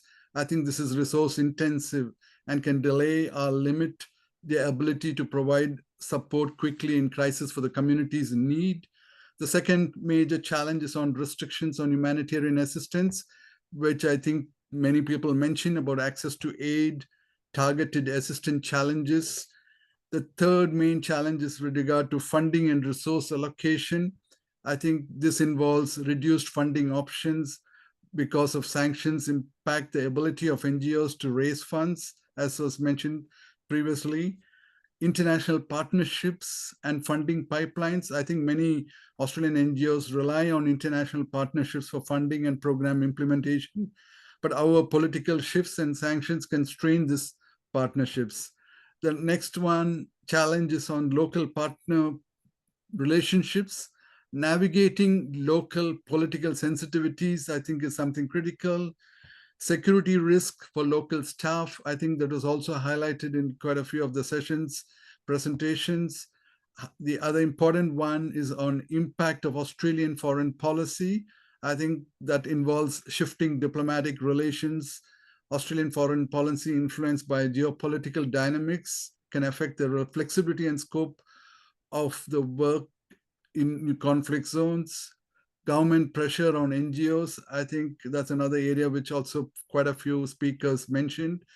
The sixth one is on reputation and public scrutiny, I think, which involves a risk of negative public perception, media and advocacy challenges that we all experience, I think not only in Australia, but also globally.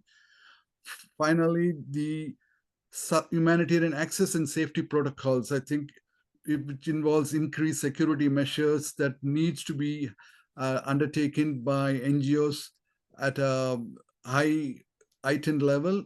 I think this impacts the cost and efficiency of operations and adds a layer of complexity to the delivery of aid.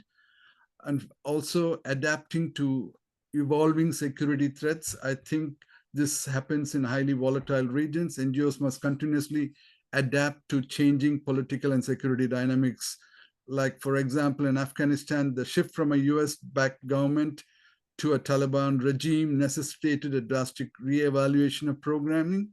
I think access and methods of engagement and with local populations. So in conclusion, I think with Australian NGO perspective, it continues to continue their vital work in all these conflict-affected countries. We are confronted by a complex landscape of regulatory constraints, political risk, and operational hurdles due to both Australian government policies and international sanctions. I think these challenges complicate these efforts to provide aid to communities in need, limiting their ability to act swiftly and effectively. So in conclusion, I think quite a few recommendations that were spelled, I think I am in agreement and like to definitely highlight top 3 recommendations: to urgently establish a standing humanitarian exemption to enable the provision of principal humanitarian assistance. Second is to structured civil society engagement is necessary to avoid unintended consequences and ensure a do no harm approach. And finally, establish clear links to human rights abuses. Thank you very much for this opportunity. Thank you very much, Mr. Fernandez. And now I'm giving the floor to Mr. Sharof Azizov, Justice pour toi international. Please, the floor is yours.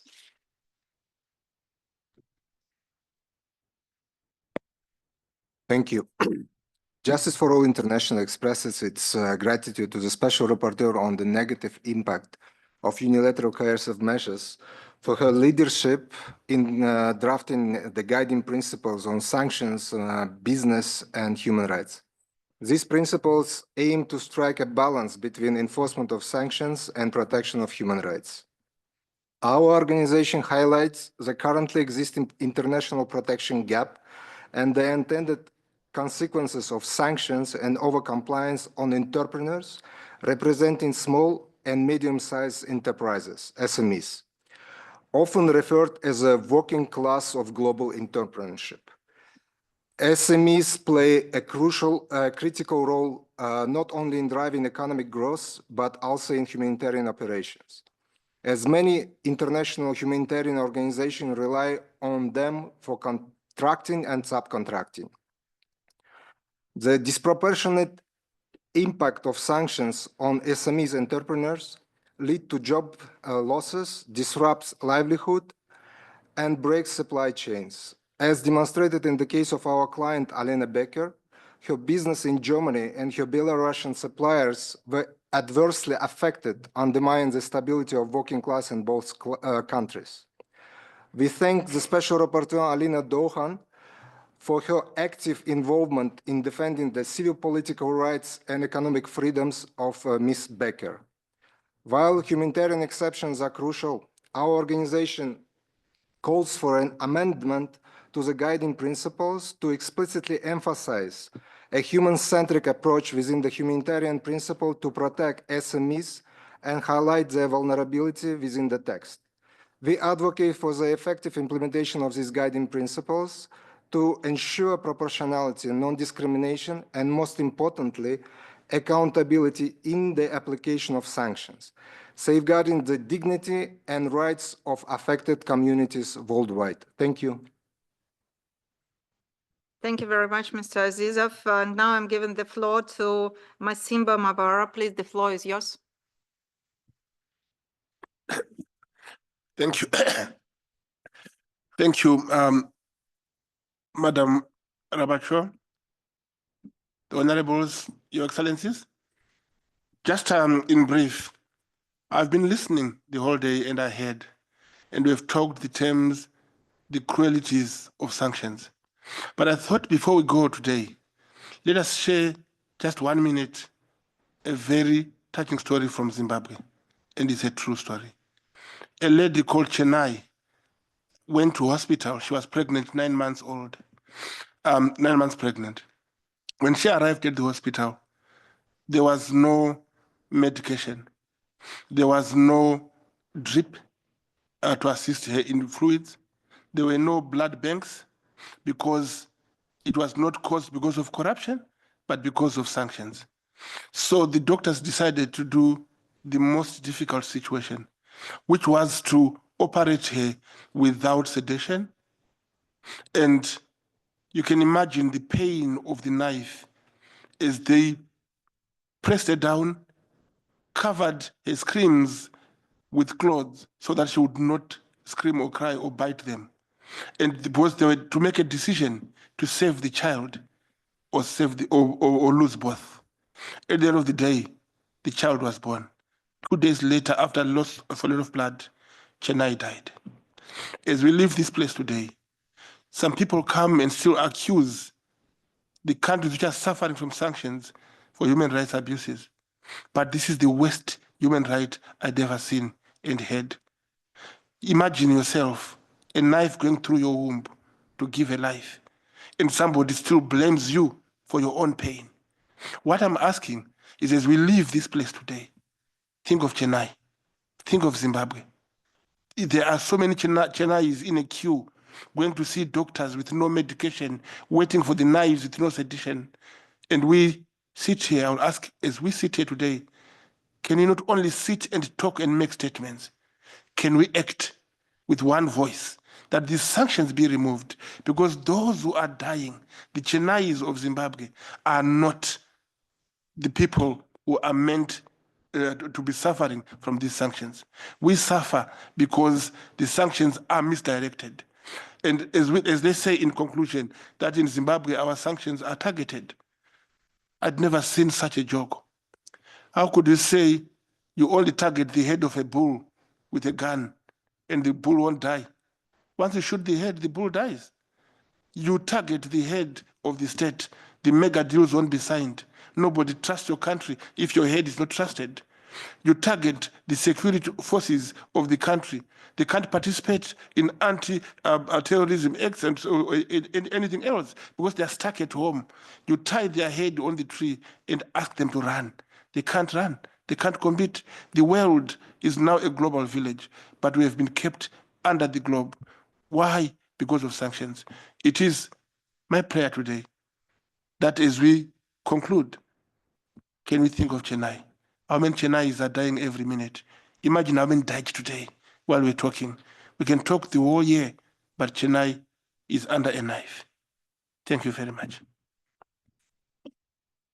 Thank you very much. And now I'm giving the floor to Mr. Vasily Nemechkin, the Union of Indigenous Peoples Soyuz, who is presenting online. Please, the floor is yours.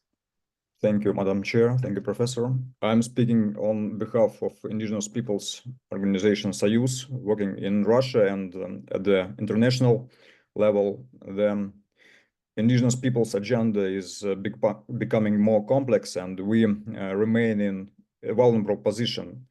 Indigenous peoples are constantly affected by geopolitical, socioeconomic, climate changes, which dictate the need to adapt to modern realities.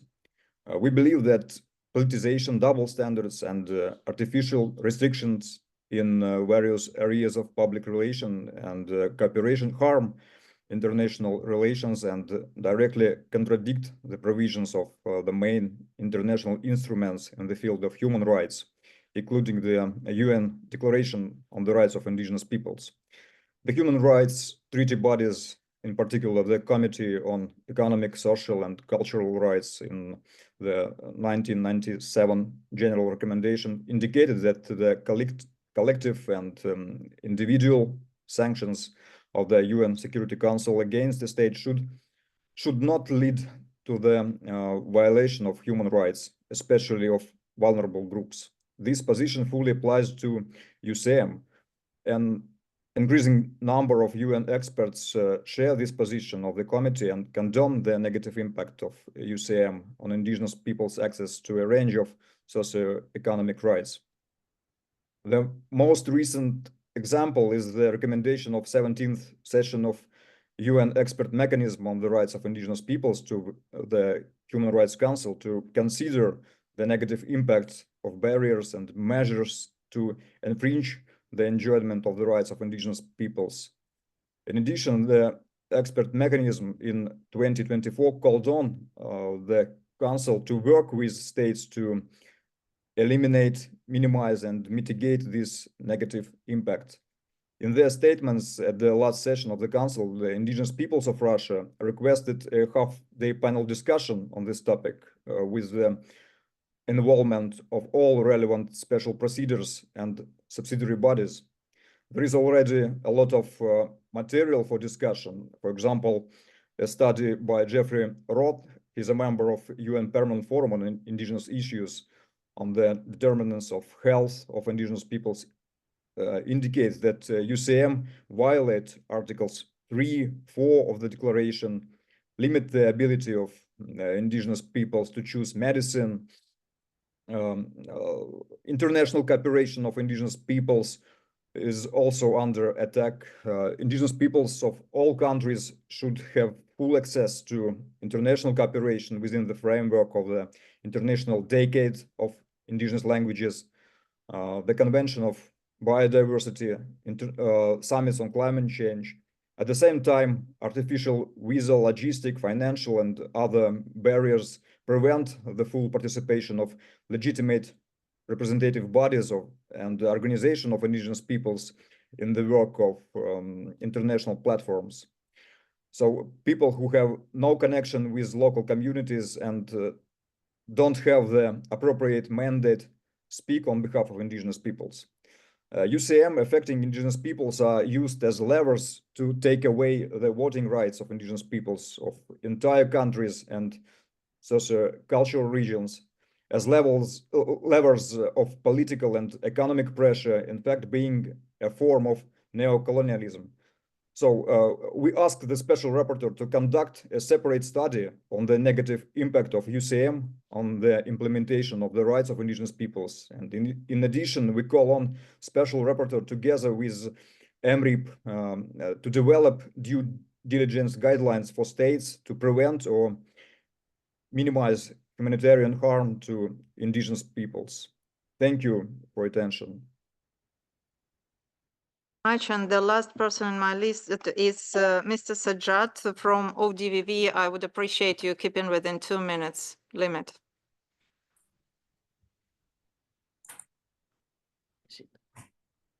Hi, can you see me? Yes, please go ahead. Thank you. I'm speaking on behalf of the Association of Iranian Short-Statured Adults and Organization for Defending Victims of Violence. Madam Special Rapporteur, firstly, we want to express our gratitude for organizing this conference and your efforts to reduce the negative impacts of unlawful UCMs. But as you are well aware, imposing unilateral sanctions is overgrowing by the Western countries, as the EU and UK just sanctioned Iran Airline and Iran's national shipping company, depriving Iranians of direct flights to Europe. This is along with other comprehensive secondary sanctions and results of overcompliance, depriving Iranians of certain medicines, necessary equipments and technologies, and others. We welcome the guiding principles on sanctions, business, and human rights as an effective step toward mitigation of the adverse impact of sanctions on the population. But we are of the view that we also need hard norms, because it seems that Western countries still do not accept the unlawfulness of UCMs. Maybe there is a need to emphasize more on aspects that are recognized as part of a customary international law, such as the obligation of due diligence, or maybe the rules on jurisdiction which the secondary sanctions violate.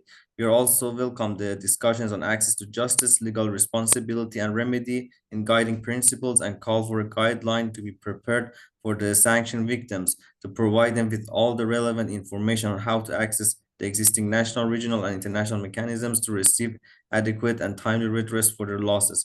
We invite all sanctioned countries to offer proposals for the establishment of an international compensation mechanism to adequately address the losses of the victims of UCMs and hold the sanctioning entities accountable for human rights violations through sanctions. Finally, we call on the UN Human Rights Council to study the complications that impede the citizens of sanctioned countries from seeking remedies in the existing justice mechanisms. Thank you. Thank you very much. Dear participants, I really apologize, but due to technical discussion, we missed one person. So I'm giving the floor to Ms. Lucrecia Hernandez from SURIS. So please keep within 2 minutes limit. Muchas gracias, estimada relatora. La Asociación Civil SURES se ha dedicado al estudio del impacto de las medidas coercitivas unilaterales sobre los derechos humanos en Venezuela, siendo el inédito fenómeno migratorio registrado en nuestro país en los últimos años uno de los principales efectos. La situación de bloqueo económico, financiero y comercial ha perjudicado de manera particular a nuestra organización, debido a que ha sido imposible continuar con los proyectos de cooperación que manteníamos con otras organizaciones de la sociedad civil, debido a la imposibilidad de garantizar la recepción de recursos a través de transacciones financieras seguras. Estos programas estaban orientados a la implementación de proyectos socioproductivos para la reintegración de migrantes venezolanos en sus comunidades de origen. Nuestra labor de investigación y atención de migrantes venezolanos directamente en los pasos fronterizos y en otras regiones del país ha disminuido debido a la negativa de portales de pago para facilitar transacciones en Venezuela, así como en el cierre de operaciones de compañías que antes prestaban servicios, producto de la creciente complejidad del cumplimiento de las sanciones estadounidenses y las amenazas de imposición de sanciones secundarias, lo cual refuerza la urgencia de minimizar el impacto humanitario e incluso las potenciales repercusiones negativas para las propias entidades privadas al momento de seguir políticas de cumplimiento. En términos generales, desde que se impusieron las medidas coercitivas unilaterales contra Venezuela, las organizaciones de la sociedad civil enfrentan muchos desafíos para llevar a cabo sus labores con normalidad, ya que existen dificultades para acceder a fuentes de financiación, recibir donaciones, abrir cuentas en el extranjero, ejecutar proyectos y establecer programas de cooperación con otras organizaciones de la sociedad civil. Las extensiones humanitarias establecidas para nuestro país en la mayoría de los casos no son suficientes para generar confianza en contribuyentes particulares, entidades del sector privado y organizaciones internacionales. Y destaca uno de los retos que posa la imposición de MCU, especialmente en las actividades de respuesta humanitaria y atención de las poblaciones marginalizadas o en zonas de difícil acceso. No obstante, los principales afectados por las medidas coercitivas unilaterales son los grupos en mayores condiciones de vulnerabilidad, como lo son niños, niñas y adolescentes, mujeres, adultos mayores, personas con enfermedades crónicas o pacientes con necesidad de trasplantes. Por ello, es imperativo que las entidades del sector privado, especialmente aquellas en el sector financiero, implementen medidas efectivas para brindar servicios y transacciones legales y seguras a las organizaciones sociales y humanitarias, y no impedir su trabajo en el terreno y su atención a los sectores más vulnerables. Igualmente, consideramos necesario que se amplíen los principios operacionales para las entidades bancarias y financieras, contemplando una serie de medidas específicas y mecanismos de seguimiento para garantizar la responsabilidad extraterritorial, asegurando que sus filiales en otros países actúen acorde a los principios rectores. Muchas gracias. Thank you very much, Ms. Hernandez. I believe that I have nothing to add what has not been said by the humanitarian actor concerning the impact of unilateral sanctions on humanitarian work. Just as small reflections concerning the monitoring, the mandate has established the monitoring and assessment of the impact of unilateral sanctions tool, which is available online at the webpage of the mandate, and I'm inviting all of you to fill this survey, to give not only figures, but also to give real stories, to give the patterns and to demonstrate the causality links. I have heard a number of proposals from the side of our keynote speakers, as well as all other who took the floor from the ground, and I'm welcoming all the submissions to develop to finalize the commentary and to finalize the guiding principles.